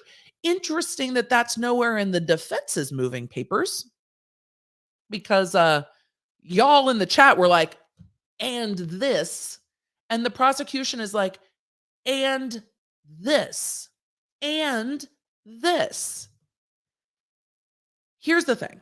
The court is likely to rule, I should finish this. No, I'm going to tell you what I think. I'm going to tell you what I think, then I'm going to finish this. The court is likely to rule that Josh Duggar could not have reasonably believed that he was confiding in a clergy member or elder of the church if it is known to him and ingrained in him that women cannot hold positions of power or confidence in the church, that they are not the clergy, they are not the elders. You can't have those two things interceding. There can't be a reasonable belief. So the prosecution is calling bullshit on all of this. They say she is simply a longtime family friend of the defendant and mother of the girl he was dating when he molested Jane Does 1 through 4. Accurate. That I feel terribly for Bobby Holt's daughter, who was involved in all of this. Like, just, ugh. And obviously, and of course, without needing to say, but said, Jane Does 1 through 4. Can you imagine your parents knowing all of this? And whether she knew this at the time or found out later or is finding out now, God, I fucking hope not finding out now, that while she was dating someone, that this is what they were up to. And that after that, her parents chose to invite him to stay at their home so they could rekindle their relationship. I can't imagine the betrayal from your parents. Imagine the betrayal from your own parents who are not protecting you at all. Just rage. Okay. Rage. Federal Rules of Evidence 501 provides the federal courts with flexibility. My mouth keeps wanting to say fuckery. Flexibility in crafting testimonial privileges. While the Eighth Circuit has not recognized clergy penitent privilege, the Supreme Court described in dicta, we'll talk about dicta in a second, a privilege between priest and penitent that recognizes the human need to disclose to a spiritual counselor in total and absolute confidence what are believed to be flawed acts or thoughts and to receive priestly consolation and guidance in return. That is a 1980 ruling in Trammell versus U.S. The Eighth Circuit is where this court sits. So what they're saying is this judicial district did not and has not recognized this privilege. So the court would be reaching to block the testimony of Bobby. And here's the building blocks that matter. We're going to take a break from the awful. Here's the building blocks that matter. The government wants to admit these prior bad acts. To do so, they need a witness. The government is probably trying to call the person that Duggar confessed to and not call the victims, because the trial doesn't need to be derailed about determining at trial whether he did these things to the victims. It's the disclosure of these prior bad acts that can become relevant, as the government has argued, to prove that he had more of a propensity to download the CP than someone who didn't do this. So the building blocks are allowing in Bobby's testimony so that you can build to get to allowing these acts into court. It's unlikely that they are able to find or bring in the police officer that took the report. That person may be retired or deceased or moved or not able to be located. So they're going to bring in the witnesses to say, look, there's not just a police report here, but he confessed to this person. So there's a propensity of evidence that this is more likely than not to have happened. And because it's more likely than not to have happened, we're not trying to find him guilty for this act. We are trying to show it's more likely he did what he's charged with because of this act. So those are the building blocks of why this testimony is critical and why Duggar is Duggar. Oh, you guys are like, no, the officer who took the report is in prison for CP. Well, isn't that a twist? Fantastic. Fantastic. See, great. Well, that's why the officer's not coming in to testify. Though they could actually find that officer if they're in custody and bring them in, they just wouldn't be a very credible witness. Now, would they?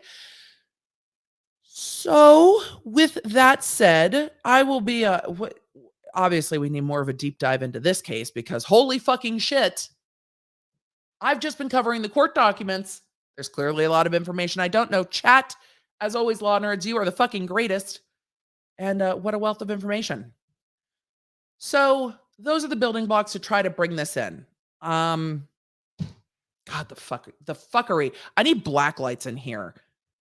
But we're at like an hour and 30 minutes in and we haven't gotten to our other two cases. So we're going to finish this and we're going to just take a breath and switch to other horrible shit that we're going to talk about. Dicta. I promised I would tell you what dicta is. Dicta is in the unimportant bits of the case. They are the scraps of a case, if you will. They are the stuff that isn't governing law, but that is just said in passing. It's like we're talking about this, but this isn't controlling. So dicta is them diminishing the importance of what the Supreme Court has said, and an argument about whether it's dicta or whether it's ruling law is what you're seeing in these two motions. They're saying because claims of privilege derogate from the public's right to every person's evidence. Cox versus Miller from 2002. Courts strictly limit the privilege to one, communications to a member of the clergy in his or her spiritual or professional capacity by persons who seek spiritual counseling and who reasonably expect their words will be kept in confidence. So the beginning of this is going to be he didn't seek it. His parents called them and sought it. So he wasn't seeking spiritual counseling. His parents called a meeting. I would be shocked if the court found spiritual privilege here, but we're going to keep going with the government's motion. And even if the party proves its existence, the privilege is still defeated by the presence of unnecessary third parties. Because Bobby wouldn't have been the spiritual leader, Bobby is a unnecessary third person, as would Michelle Duggar. So the fact that there were this many people, the fact that there were this many people involved means that it is more likely that the court will find that there were unnecessary third parties, which is why in the defense's motion, they were saying, no, these people were necessary to be there. I don't think it's going to fly for the court. I'm sure the court, even if it was going to fly for the court, I just wonder how much Jim Bob's fuckery got under the court's, robes. No, that sounds wrong. I wonder how riled the court is. Courts can put this aside. This is the job of the judge. The judge is like, oh, this is what we're doing. Because the judge has plenty of room here to say no. The court has plenty of law to support the court saying there is no privilege here. Assuming arguendo that the Eighth Circuit has adopted the clergy penitent privilege, the defendant has not met the burden of proving it exists here. The clergy member he identified, Ms. Holt, is not clergy at all. She repeatedly said under oath and explained why she could not have been. She also explained that the defendant admitted his prior molestation in conversations with her as a family friend and not, as he now suggests, based on the testimony of someone who was not present for one admission and who cannot recall the basic details of the other admission, his dad, in conversations with her as a spiritual leader. The defendant has also failed to adduce any credible evidence that he actually received priestly consultation and guidance from Ms. Holt, or that he expected her not to reveal what he said. In fact, given that his admissions were related to his relationship with her daughter, the defendant surely expected Holt to tell her daughter what he said. The only evidence that he presented in response to Holt's clear recollection of what he told her and why come from his father. What? The only evidence he has presented in response to Ms. Holt's clear recollection of what he told her and why come from his father, who provided self-serving testimony about his selective We're going after Jim Bob again, who provided self-serving testimony about his selective recollection of what happened and inconsistent testimony about Holt's role in his church that was often tailored to support this last-ditch effort to exclude this evidence. The court should credit Ms. Holt's reliable testimony here and overrule the defendant's objection. Agreed. To the extent that the defendant is asserting this privilege based on Holt's presence in 2003, he has likewise failed to satisfy his burden. Ms. Holt's unrebutted testimony is that Mr. Holt was asleep when the defendant told her in 2005 that he, illegally assaulted Jane Doe 4, and that he said this in the context of a conversation between close family friends. The defendant has presented only speculative argument to undermine this claim, and his assertion of privilege with respect to this admission should therefore fail. He has not presented sufficient evidence to show that Holt was clergy for the purposes of the privilege, clearly, which I think clearly Ms. Holt's testimony shows that she was not. While his father testified that Mr. Holt was an elder, he also said that Mr. Holt was not the pastor and that he had a full-time job outside the church, and that a third elder was more akin to the church leader. Even assuming that Mr. Holt's status qualified him as clergy for the purposes of privilege, Miss Holt, the witness with the most complete recollection, testified that the 2003 conversation was not part of any church service. And finally, even assuming that Holt qualifies as clergy, and even assuming that the 2003 admission was somehow aimed only at Mr. Holt in his clerical capacity, the privilege is still defeated by Miss Holt's presence. She was not an elder, did not assist her husband in his duties as an elder, was not necessary for the defendant to have a privileged conversation with her husband. The defendant has not offered evidence as to what he believed about Miss Holt's involvement. And while his father attempted to foist the elder title on her, he had gaping holes in his recollection and ultimately admitted that there were only 3 elders, none of which were Miss Holt. The defendant could have attempted to meet this burden by calling Mr. Holt to clarify his and his wife's role in the church, or by testifying himself as to what happened in 2003 and 2005, but he chose not to pursue either option. Based on the clear testimony of Miss Holt, much of which was corroborated by the defendant's father, and the defendant's objection should be overruled. Finally, even if the defendant was able to force the clergy penitent privilege upon Miss Holt, he has since waived that privilege. Generally, the voluntary disclosure of privileged communications constitutes a waiver of privilege. Oh yeah, he also gave a press statement about it, didn't he?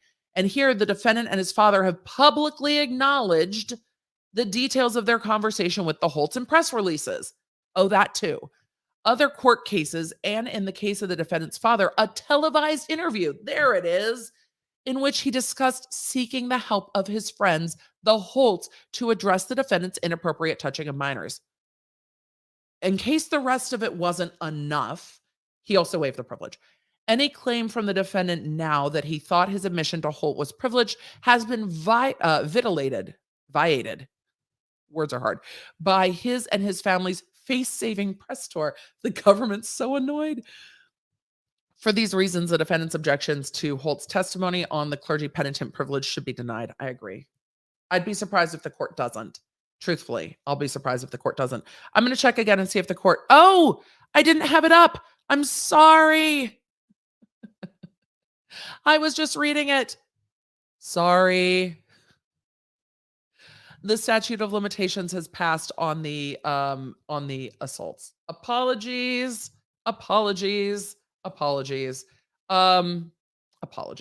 So it showed me in my little box that it was sharing, and I forgot to pull it back up. Apologies. So yeah, that's the end of the government's motion. I think it will be I think the objection will be overturned. I'm going to pull up Pacer again real quick and see if the court has ruled on it. And then we're going to move on to both a summary of what's going on in the Maxwell case and a summary of what's going on in the Holmes case. She is under cross-examination today. I have a more thorough breakdown of both Maxwell and Holmes coming out tomorrow in the Emily show. Okay, nothing new from the court in Duggar. Let's see if there's any new. Before we completely move on, there is a reporter present at court, and if court has taken any breaks, there might be some new information there. So let me see if Anna Darling has anything to say other than jury selection begins, and we're hoping for a ruling on the motion. I am going to be following, let's see. Oh, do I have to change? I have to change tabs. Hold on. We're going to have to do a trial run of some of this because the changing tabs is a giant pain in the butt. So I'm going to be following Anna Darling at Anna Darling TV over on Twitter, who is a local reporter there in Arkansas, to get the updates on this case. This is who I'm going to be following for it. Others are reporting on it too, but I know that this individual is in the courtroom and will be, oh, nope. As I pull up the news article, it doesn't show. Let's see. There is nothing new in this article. And let me see if there's any other real-time reporting. I don't think there is. The real-time reporting I'm seeing is coming out on the Maxwell case, where they're talking about what's going on in court. And I will find that and share that with you on Twitter. So let us move on to the other two things on our docket today. Woo, that was a long one. We should have just done one topic. It's like, an hour and 45 minutes in. The mods are like, yes, we should have done one topic today. I didn't know this one was going to be so long. Sorry. And then I will get to questions real quick. We are going to swoop to the Maxwell case. And again, well, let me just tell you when I tell you. Let's swoop to that case and move on. It's not even a palate cleanser, truly. I'm sorry for that because it's just not. With the Maxwell case, there is an episode of the Emily Show coming out tomorrow that's covering the background of this case. The facts of this case are heartbreaking. It is a trafficking of minors case that is connected to Jeffrey Epstein and connected to the powerful, the rich, the famous, the politically well connected, perhaps engaging in that trafficking of minors that was set up by Epstein. Ghislaine Maxwell's trial started yesterday. I take issue with the news reporting saying that yesterday they were starting opening arguments. That's not how that works. So if you see it, law nerds, be like, no, they are not opening arguments. They are opening statements. You are not allowed to argue in your opening statement. It is a statement of what you expect the evidence to show. Because that came after my recording of the Emily Show, we're going to talk about it. There are multiple counts in this. Maxwell is essentially arguing through her attorneys that she is being persecuted, if you will, as a substitute for Epstein, who, of course, died and or took his life in custody. There are quite a lot of theories about how that all went down, and an investigation into the officers that were on duty at the time, who subsequently weren't charged, but I still have questions.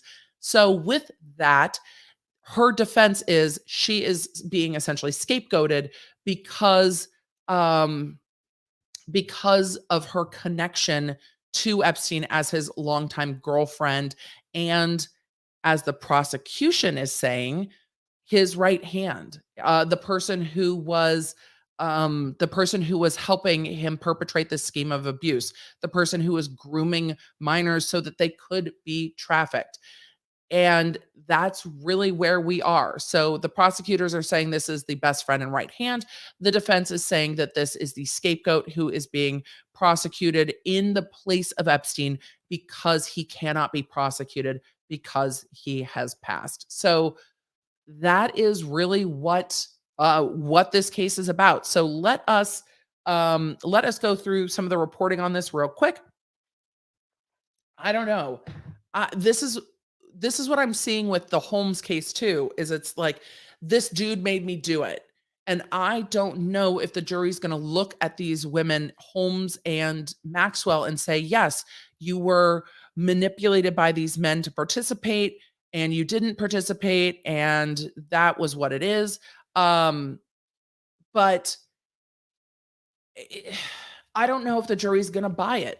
In the Holmes case, I don't know. In the Maxwell case, she has definitely lost quite a bit of weight in custody based on her reporting. And I talk about that in tomorrow's episode. So she might look more frail. She might look more weak. She may look like somebody who could have been taken advantage of. And the prosecution's going to have to paint the picture of not the woman they see in court with a mask on, but the woman and the socialite who was jet setting with Epstein and Prince Andrew and Donald Trump and Bill Clinton, and all the person who was out and among all these powerful men and holding her own. It's going to be very interesting to see how it works. I think generally that juries are pretty smart. I think that juries see through the bullshit, and I think if this is a case where she is being wrongly prosecuted, a jury will see that. I just don't think that that's necessarily the case, because she was the one approaching these girls based on not just the civil lawsuits, but all of the evidence that's come out in this case as well. And they're going to try to prove that she was the one approaching the young women to normalize the abuse that they then suffered and groomed them. And while it might have been Epstein that was making the deals, the person who brings in the victims is also going to be held responsible. And we did see that in the Nexium case, didn't we? So the sentencing on that case, I didn't think was high enough, but we did see it in that case. Let us go to, the reporting. This comes from the Daily Beast. Look, I try to use all different news and media reporting outlets, and I found this article to be quite good. So we're going to go through it real quick because we're professionals here, people. We are professionals. Let us get into it. So, trigger warning, all this shit's fucking terrible and triggering. So, let's see. Schoolgirl outfits, gifts to teens, sex abuse every day. The feds slam Ghislaine Maxwell on the first day of trial. I'm not surprised by that.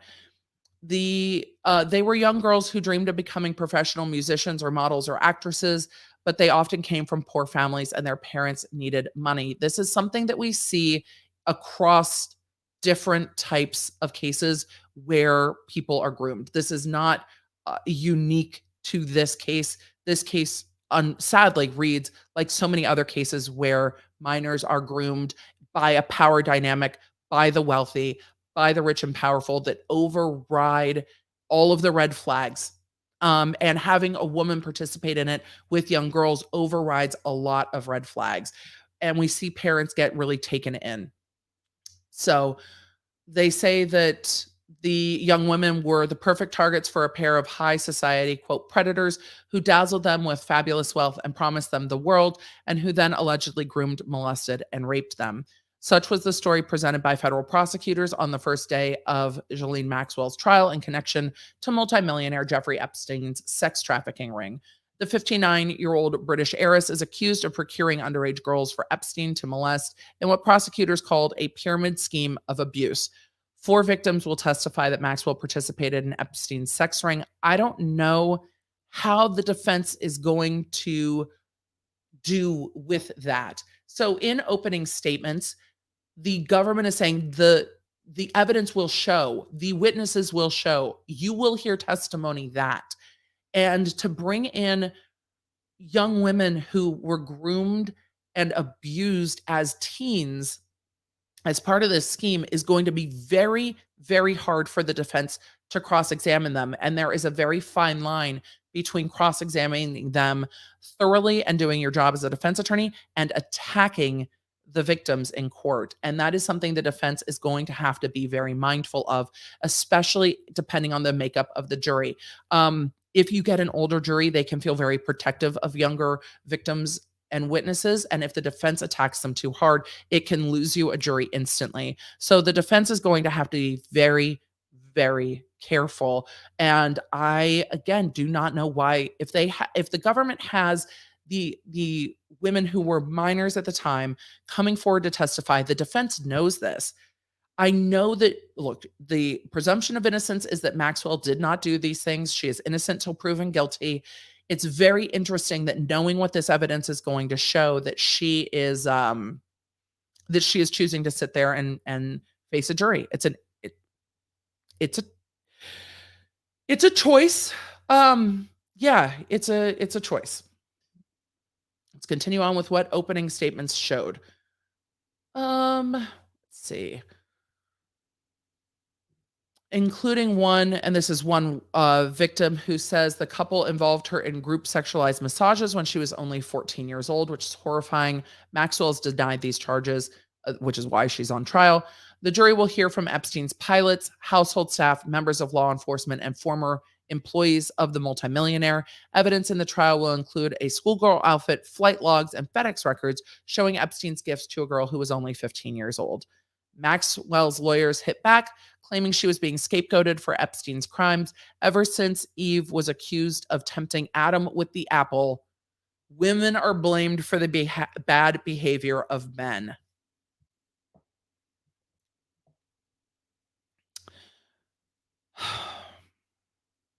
How about we don't? How about we don't? How about we don't? They're doing their job, Emily. The defense is doing their job.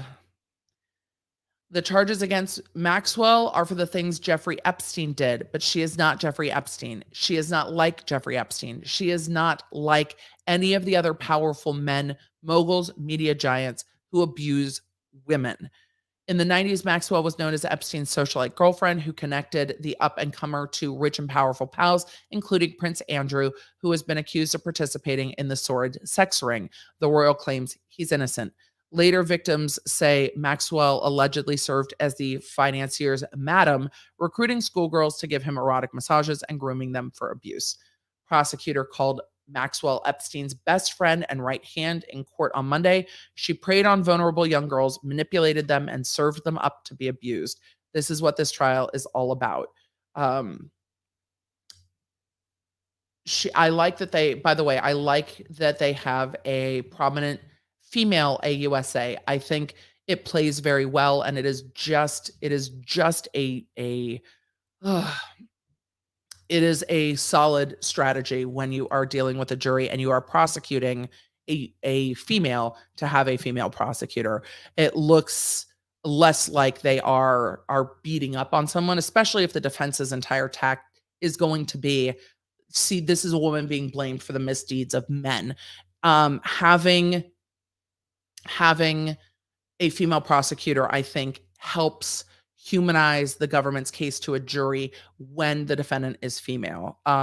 Also, when you have young victims, sometimes it comes across better from a female prosecutor than a male prosecutor, but it really depends on temperament. So I like that choice. She claimed Maxwell was drawn to Epstein's life and luxury, which included sumptuous private homes in New Mexico, New York, and Paris, a private island, private planes, and astounding wealth. The enigmatic Epstein reportedly reminded many people of Maxwell's own troubled and charismatic father, Robert Maxwell, a newspaper magnate whose life swirled with rumors of connection to foreign spy agencies, who swindled his employees out of their pension and died in a mysterious accident off his yacht, the Lady Ghislaine. I didn't know that. Robert Maxwell left his family in massive debt, but Epstein helped Ghislaine regain and maintain the lifestyle to which she was accustomed, prosecutors say. Maxwell arrived in court Monday looking put together and demure, sporting a cream-colored sweater and simple black slacks. She waved happily at her sister Isabel, who was on hand for the proceedings and took copious notes. The socialite's demeanor stood in stark contrast to earlier appearances in court, where she looked gaunt and disheveled, and when her team accused jail guards of mistreating her. She wore a face mask that often slipped below her nose as the prosecutors delivered opening remarks from inside a plexiglass box in a nod to COVID. I think it's more than a nod to COVID safety protocols. Those are the COVID safety protocols, which would make for a very odd trial experience. But the accusations that prosecutors laid out against Maxwell are anything but staid. Maxwell would allegedly take teen girls on shopping trips, win their trust, and even escort them to the room where Epstein would molest them. She ordered Epstein's employees to hear nothing, see nothing, say nothing in a culture of silence. And if the employees testify, it will be quite, I think, damning. One victim will testify that Maxwell and Epstein approached her when she was 14 and at a summer camp for talented kids. How did they have access to the summer camp?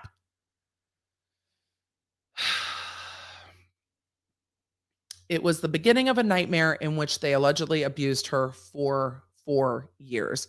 Epstein abused underage girls like her every single day. Prosecutors say he would start with sexualized massages and proceed to all of the sexual assault. Sometimes they say Maxwell was in the room when the abuse took place. Sometimes they say she touched the girls herself. Epstein and Maxwell committed their crimes together, the prosecution claimed. She was alleged always on the lookout for new victims. One girl was 17 when she was spotted in a parking lot by Maxwell, who recruited her out of the blue, prosecutors say. Girls were encouraged to recruit other underage teens in exchange for cash. And I talk about that in tomorrow's episode of The Emily Show. That is not uncommon in human trafficking. Maxwell's lawyers plan to push back on these allegations by questioning the victim's memories and motives. That's not necessarily going to play well. This case is about memory, manipulation, and money. Well, the defense has their tagline, don't they? The defense lawyer said, adding that the accuser's memories have faded over time and were corrupted by things over the years, including victims' lawyers seeking, quote, a big jackpot of money, and by media reports. I think the defense fares far better if they focus on that the lawyers got a hold of these victims and the lawyers were out for money and the lawyers kind of manipulated this. I think it goes much better than focusing on the victims themselves, but we will see how that plays out to a jury. She said the attorney saw Epstein and Maxwell as, quote, easy targets for lawsuits and noted that the accuser, so this is defense lawyer, and noted that the accuser who said she was groomed at age 14 didn't want to participate in a criminal case against Epstein, changing her mind, later and asking for money from a victims fund set up by his estate. She received $5 million.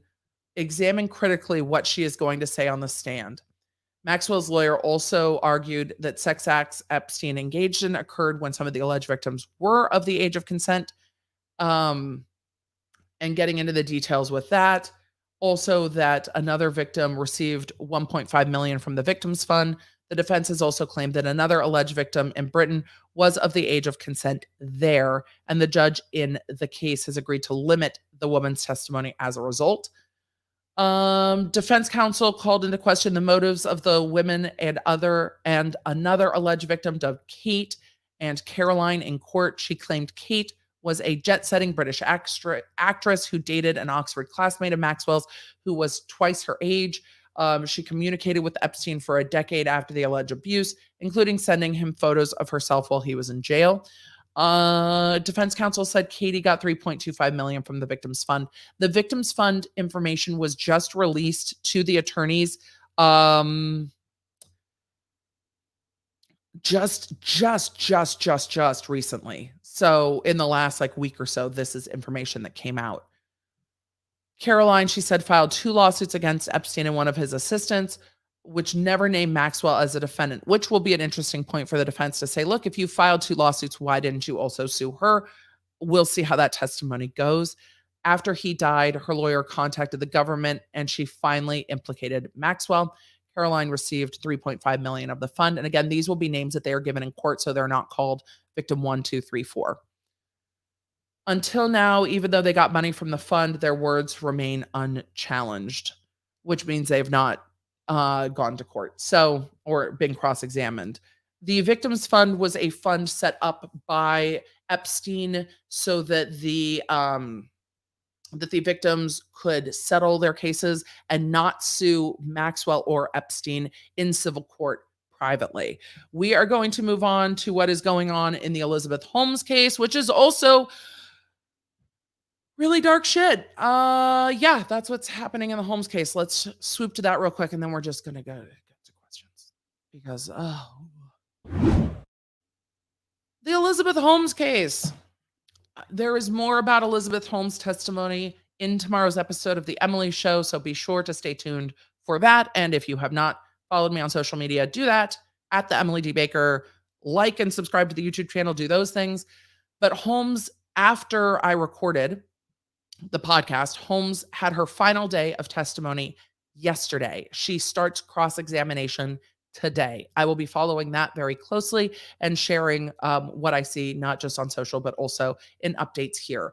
But Holmes did bring up that she was in an abusive relationship with Sunny Balwani on her last day of testimony. So her previous 3 or 4 days of testimony leading up to Monday's testimony was really about the founding of Theranos, that she wasn't of the mindset to defraud anybody, that she believed what the devices could do. She believed in her inventions. She believed her own bullshit, not in so many words, but kind of.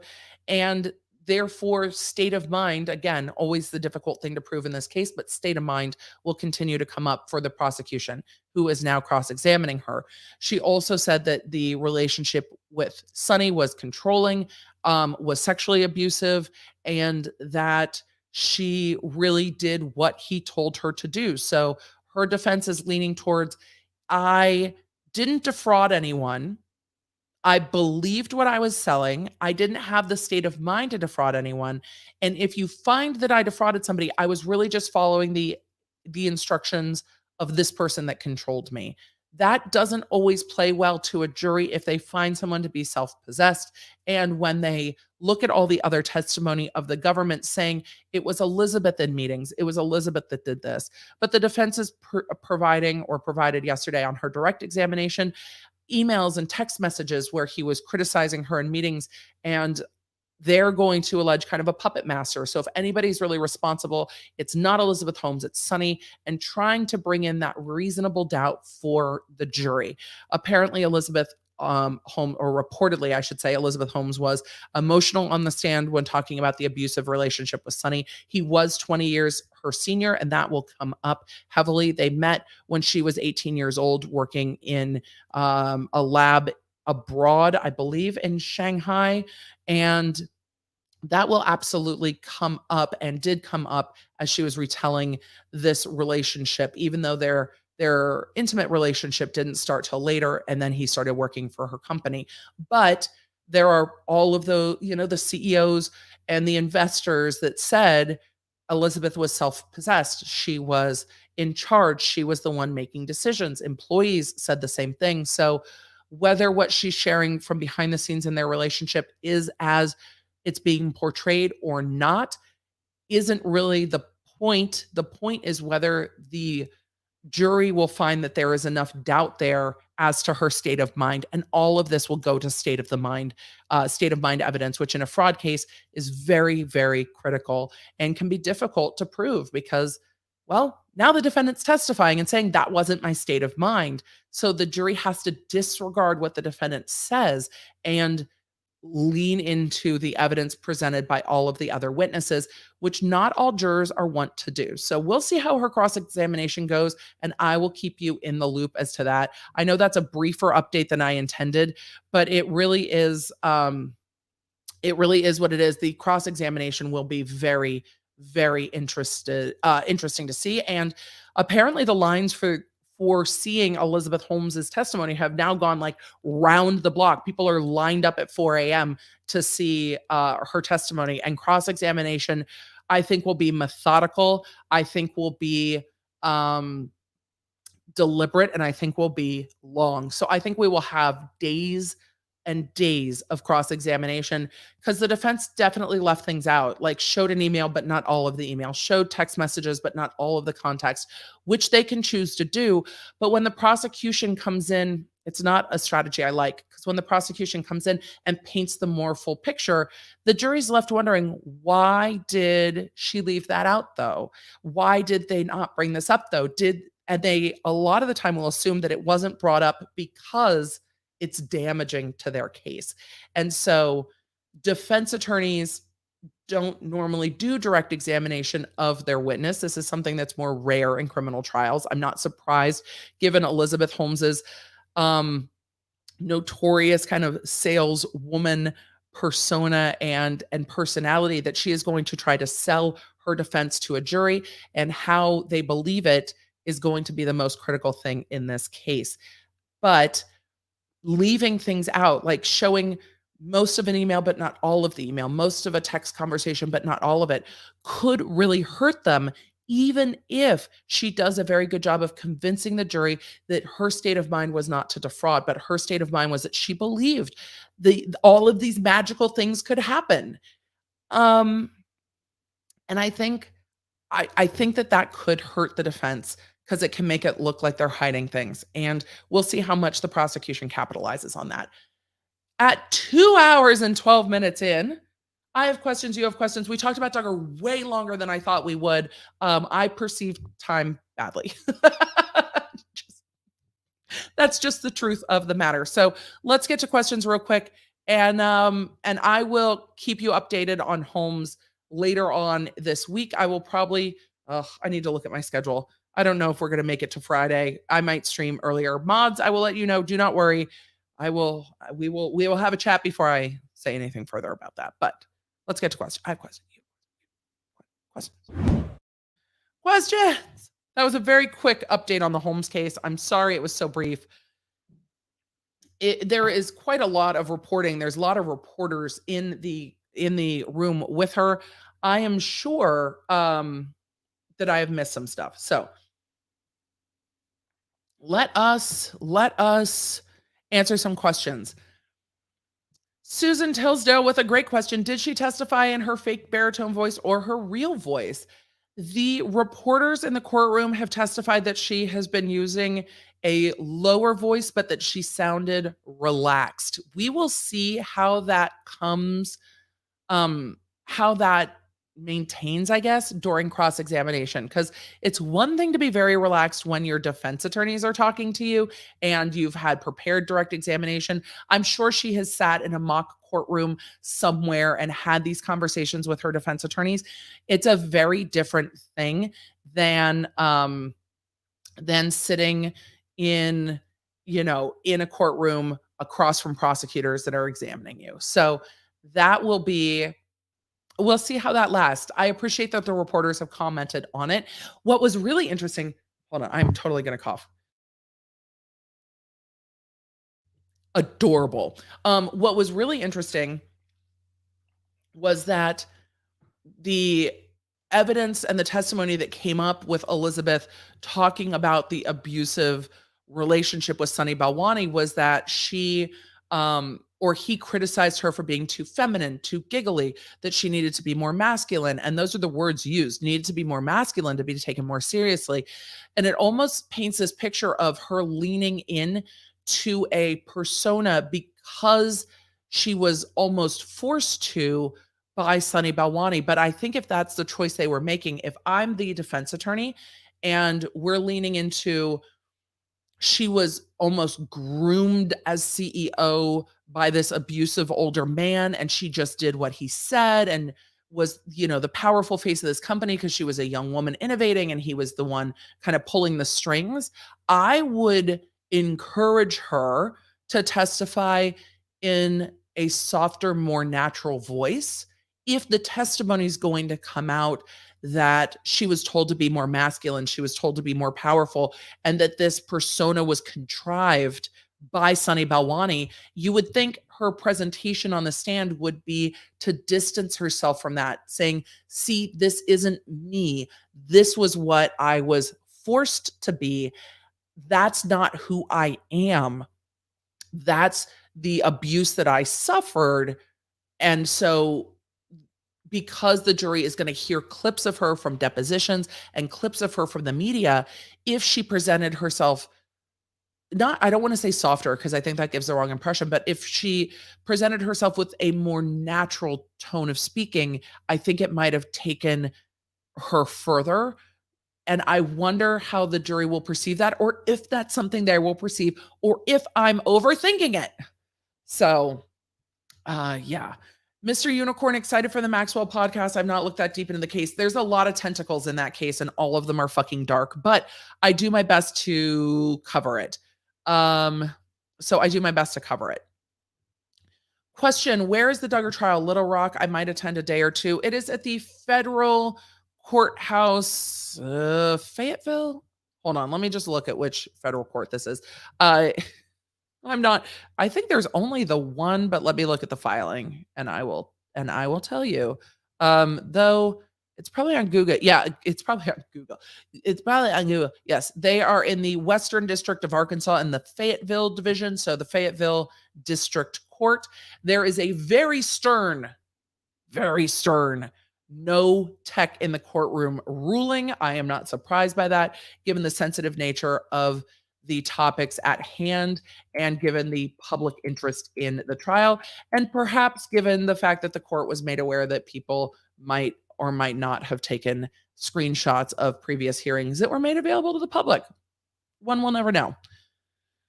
I'm going to log in real quick and see if there's any update. I imagine they have broken for lunch and come back for lunch, normally 12 to 1:30, and we're close to 1:30. But I am imagining, I want to make sure I didn't have any, I want to make sure I didn't have any appointments when I was supposed to be done at 1, because I can't remember. No, okay. No, I was smart. I set my next call for 2:30. Perfect, Emily. Good job. All right. No updates, but I'll keep you posted on social. I'm going to keep looking at Pacer to see if the judge rules on that today. Emily Berry, hello. Emily said, what or who decides for a case to be tried by jury versus by a judge? This can vary by jurisdiction, but generally the parties in a criminal trial, you have the right to a jury trial unless both parties waive, which is unusual in a substantial criminal trial. In a civil case, the parties also have the right to jury trial unless it is like a really, really minor small claims where you don't have the right to a jury trial, but both parties generally have to waive the right to jury trial for it to be tried just to a judge. That is generally done when there are some very specific legal issues and not big factual disputes where you want the jury to find reasonable doubt, where it's like we all agree, which generally happens more in civil cases. We all agree, but there are these legal quirks and we need you to legally determine, are we legally right or are they legally right? Which generally happens in civil, but a lot of time people do not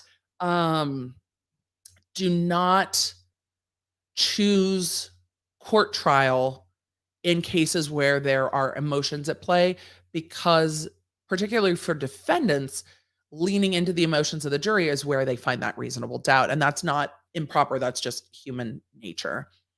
Let's see. I know I missed some super chats. I'm going to go back and try to get to those. Lillian said, question, Emily, do you think these men made me do this defense is viable, especially when the two women defendants are privileged, intelligent women? Can it backfire? It absolutely can backfire, Lillian. That's such a fantastic and well-framed question. Yeah, it absolutely can backfire.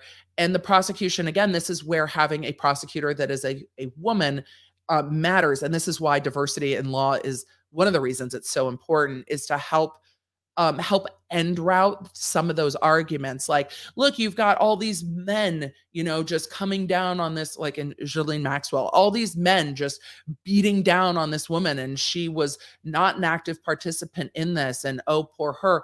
I think a lot of people are going to be like, oh, poor you. Really? You had options, you had choices, you had money, you had something else to do. But if they're going to paint her as a disgraced socialite whose dad lost all the family money, and then she had nothing else to do but do what Epstein said, then they would have to acknowledge that she was under his control and was doing these things. They're trying to say she wasn't doing these things. She's being scapegoated. And I don't know how they're going to get around that in closing after the employees and the victims testify. So yes, I think it can absolutely backfire. I think juries are beyond some of these older tropes.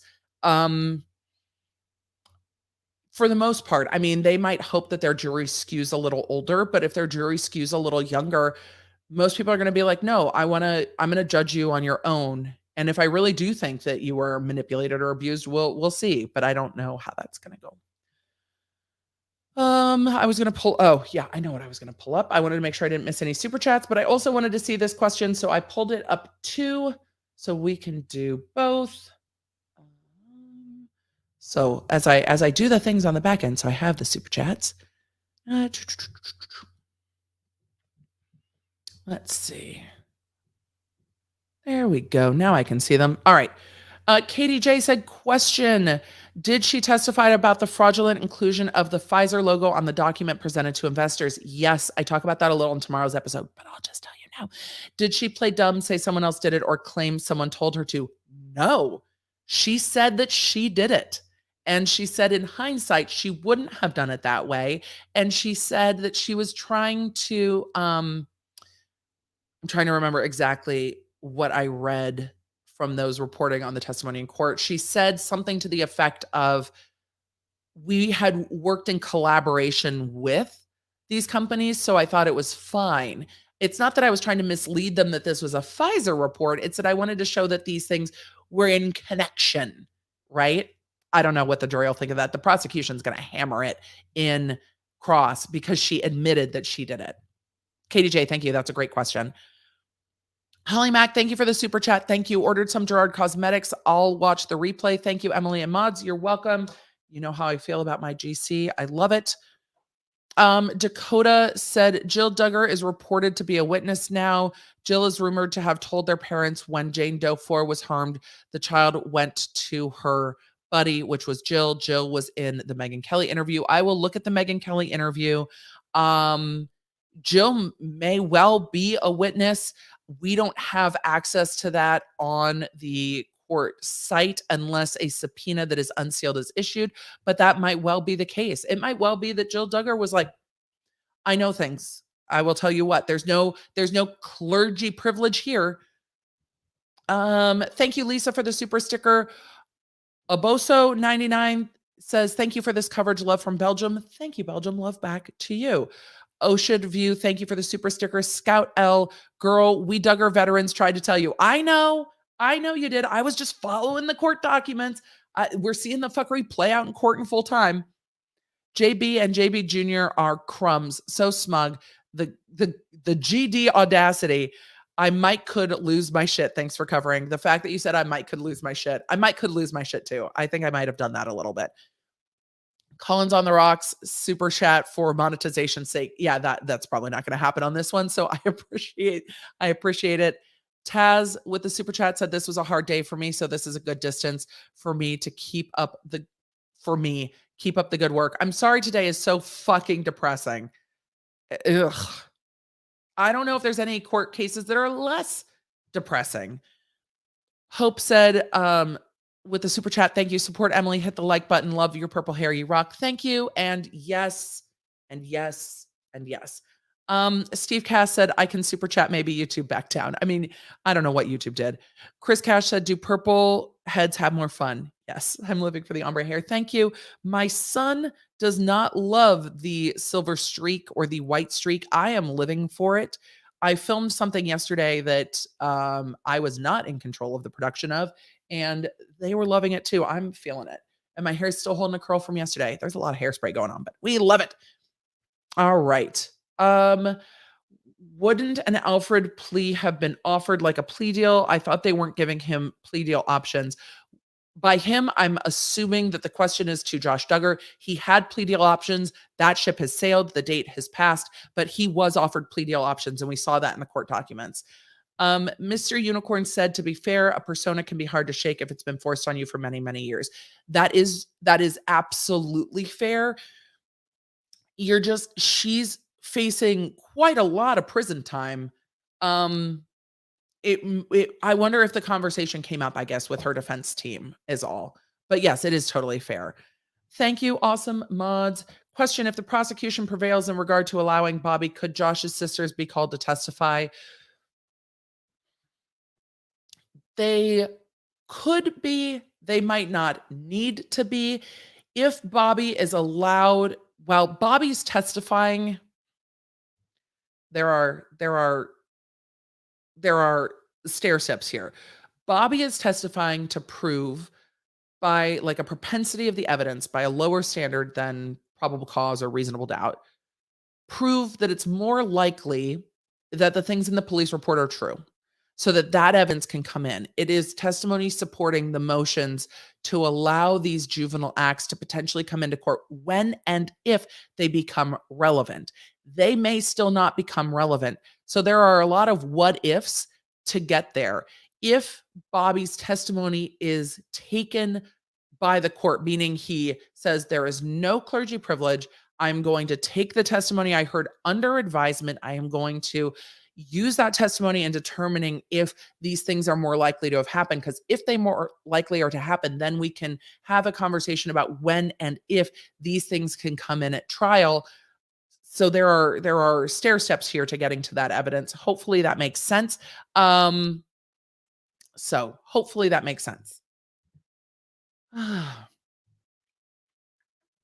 Question, I read about Kim Potter, who's charged with both first and second degree manslaughter.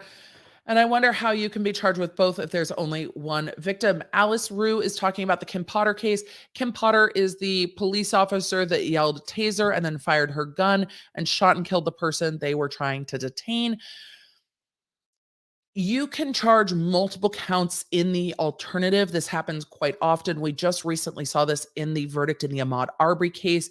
There were 4 different counts of felony murder for the 4 different felonies. You can't be sentenced in a stacking fashion. So if you're convicted of both, you can't be sentenced to this and to this and to this, because they are in the alternative. So if the jury doesn't find the mental element necessary for first degree, then they can find second degree. So it allows, with degrees, it allows the juries to choose which one they find. Like if they find first degree, they're necessarily going to find second degree, but somebody wouldn't be sentenced to both. And then if there's an appeal, or if the law's bad, or if a piece of evidence was allowed in that shouldn't have been, the on appeal, sometimes the appellate court will strike one count and not another count, so that the conviction on the other one will still stand, a sentence would still stand. So that is charging in the alternative. You can charge lots of different ways for even if there is only or but one victim. Hopefully that made sense, I think. I have one question. Who does Jim Bob think he is talking to a judge like that? I mean, it seems like he thinks he's Jim Bob Duggar and that he can do whatever the fuck he wants. It's very odd.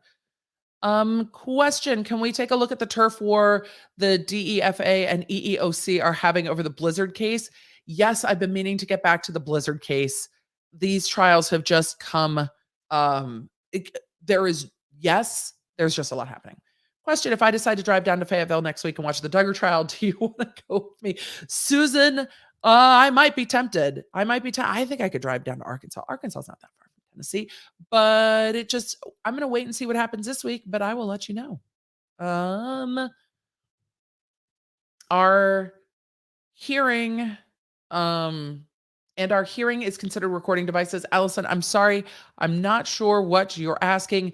There are no electronics and recording devices allowed in the Duggar court. The court has been very clear, like nunzo, like leave them outside. I don't even know if they're allowed to have their laptops to take notes. It might just be pen and paper note taking, which wouldn't surprise me. I would just caution anyone who wants to go watch a trial like that it is going to be rough. It is going to be rough. Question, the Epstein-Maxwell victims, did they all report it later or did some of them report it right away? Devil's advocate, I, off the top of my head, cannot tell you as to each and every one specifically. It is my impression from all of the research I've done in this case that these were mostly later reported, which is not uncommon when there is grooming involved.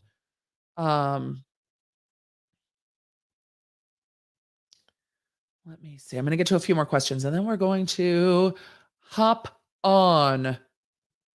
So I see all the love for the mods in the chat. Thank you. Whenever we cover polarizing figures, it is always difficult in the chat. And the mods always do such a great job at chatter wrangling the those who are just like, oh, Ryan Kavanaugh. Yes. I'm going to have to watch the Megyn Kelly interview. Maybe not today. If Ryan Kavanaugh filed a new suit, I will look for it and I'll have to go search and see if it's in state court or if it's in federal. Well, okay, let's just look at the LA court real quick. And then I will not break it down if it's there. I'll just let you know and then maybe we'll do an extra live on another day. Let me find my case number real quick for that case, because I am curious. Just Jamie, thank you so much for the super sticker. The mods are like, do we do 3-hour streams now? I mean, sometimes,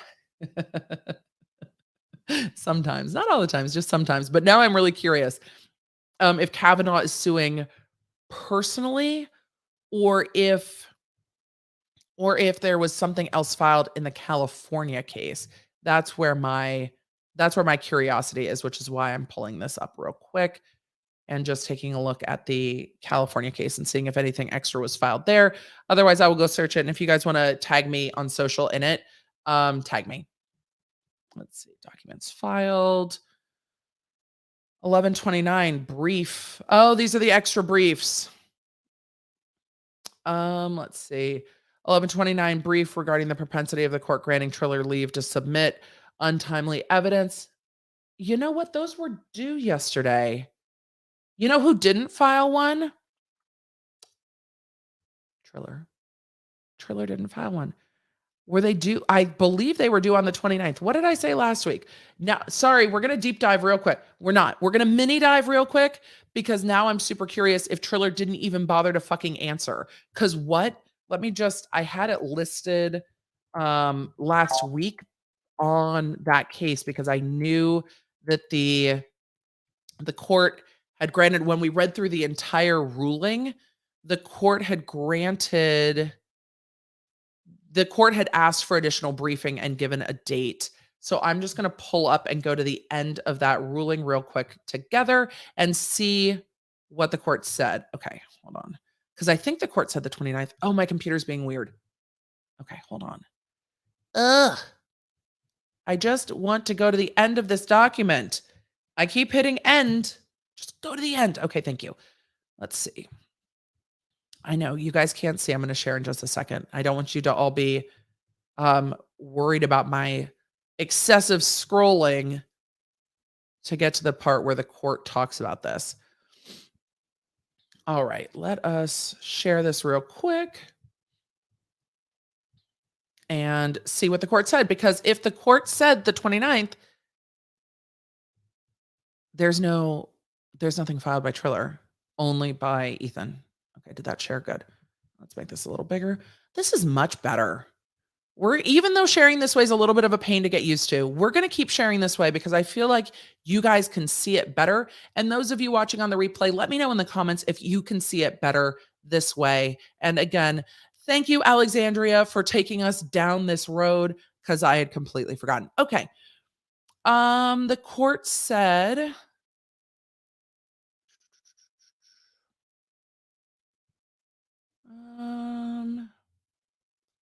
all right, let's see. I want to give you all the full opportunity to let me know if I have discretion to do this and why I should accept late evidence at this late hour.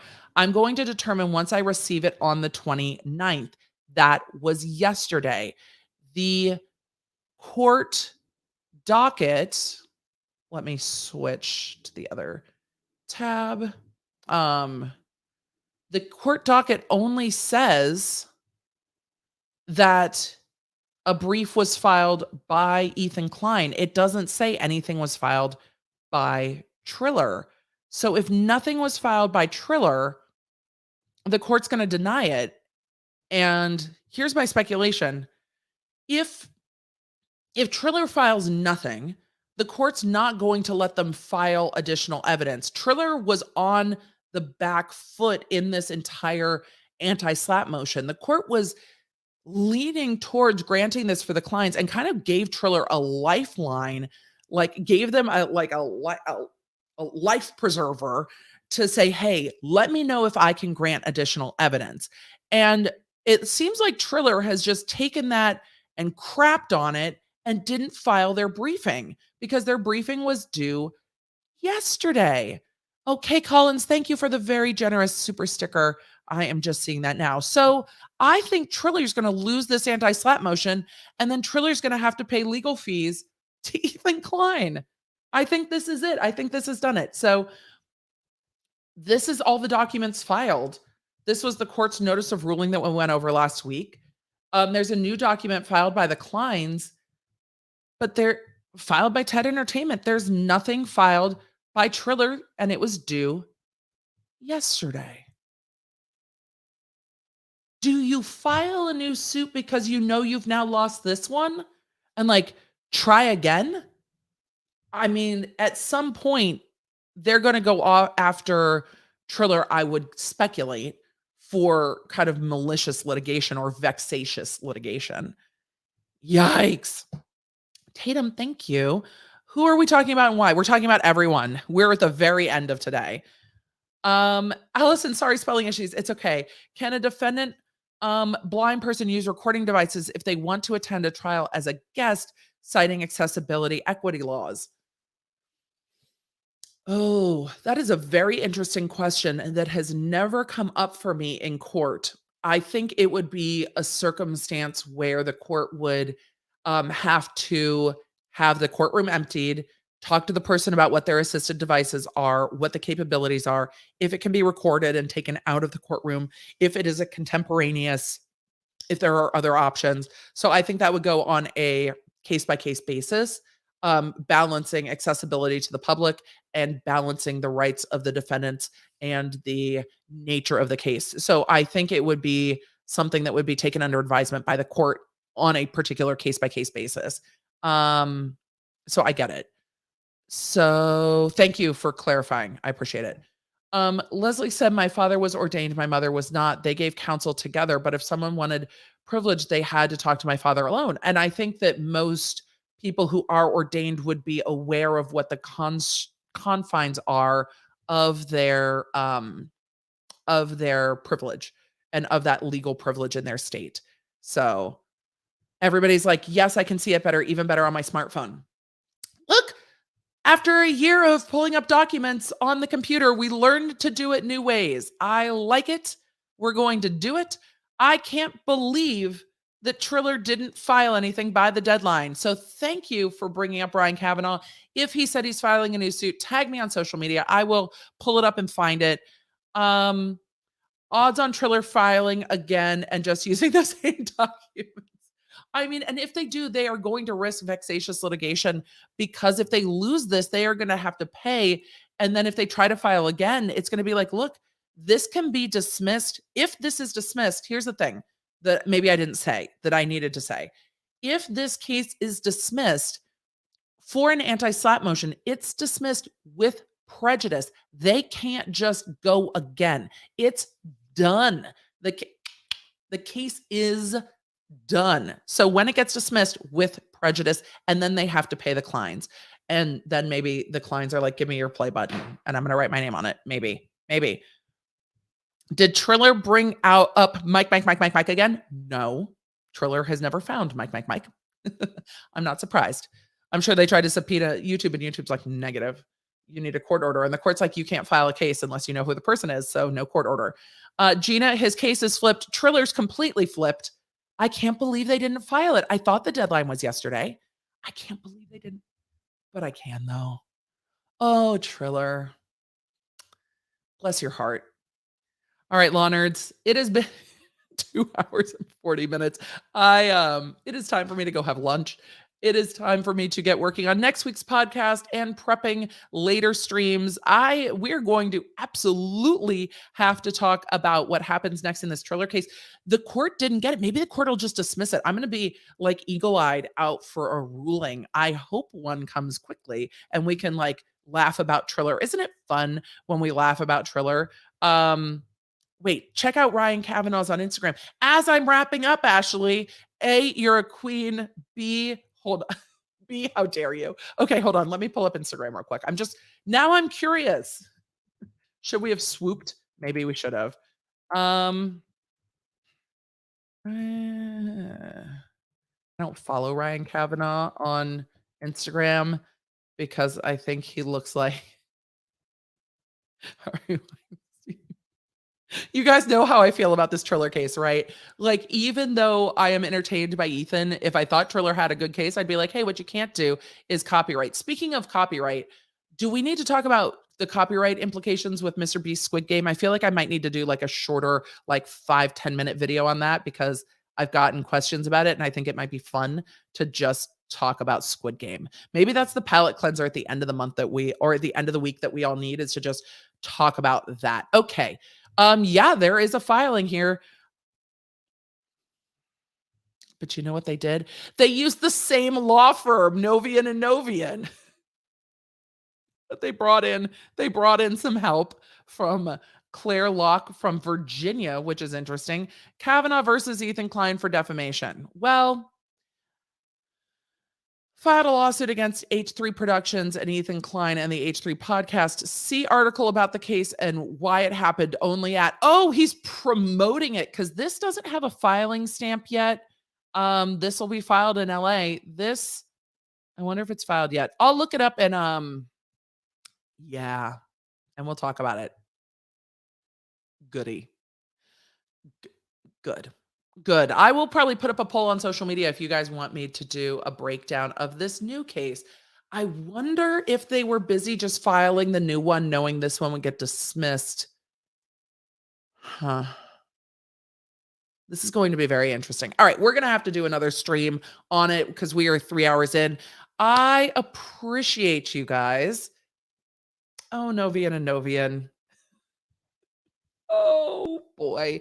Thank you for being here. Thank you to the mods who hung in here for almost 3 hours. A huge thank you to all of you law nerds. Don't forget to like and subscribe. I still have the outrageous goal of trying to get to 100 or 200,000 by the end of the year. I think we can do it. I feel like maybe we can. And I appreciate you for being here. Take care of yourselves. Take care of each other. Take a shower or whatever other like aura cleansing, this is Real Housewives of Salt Lake City fans get me, whatever kind of aura cleansing you need after this stream, because God damn it, was it heavy and dark. And maybe Ryan Kavanaugh and Triller really are just the gift that keep on giving, so we can make fun of ridiculous shit and we can hear about the judge having to decide if they want to Google what a dirty Sanchez is. So maybe it's really just the gift that we need. Yeah, because the rest of the shit is real heavy. Thank you for being here. Thank you for being honored. Do the YouTube things, the social media things, and I will see you in the next one soon. Bye. Connect with me everywhere. I'm at the Emily D. Baker. If you guys want to join the text, just text Emily.com. If you want to join the channel, lawnerdsunite.com. Happy to have you. Support what we do here on the YouTube.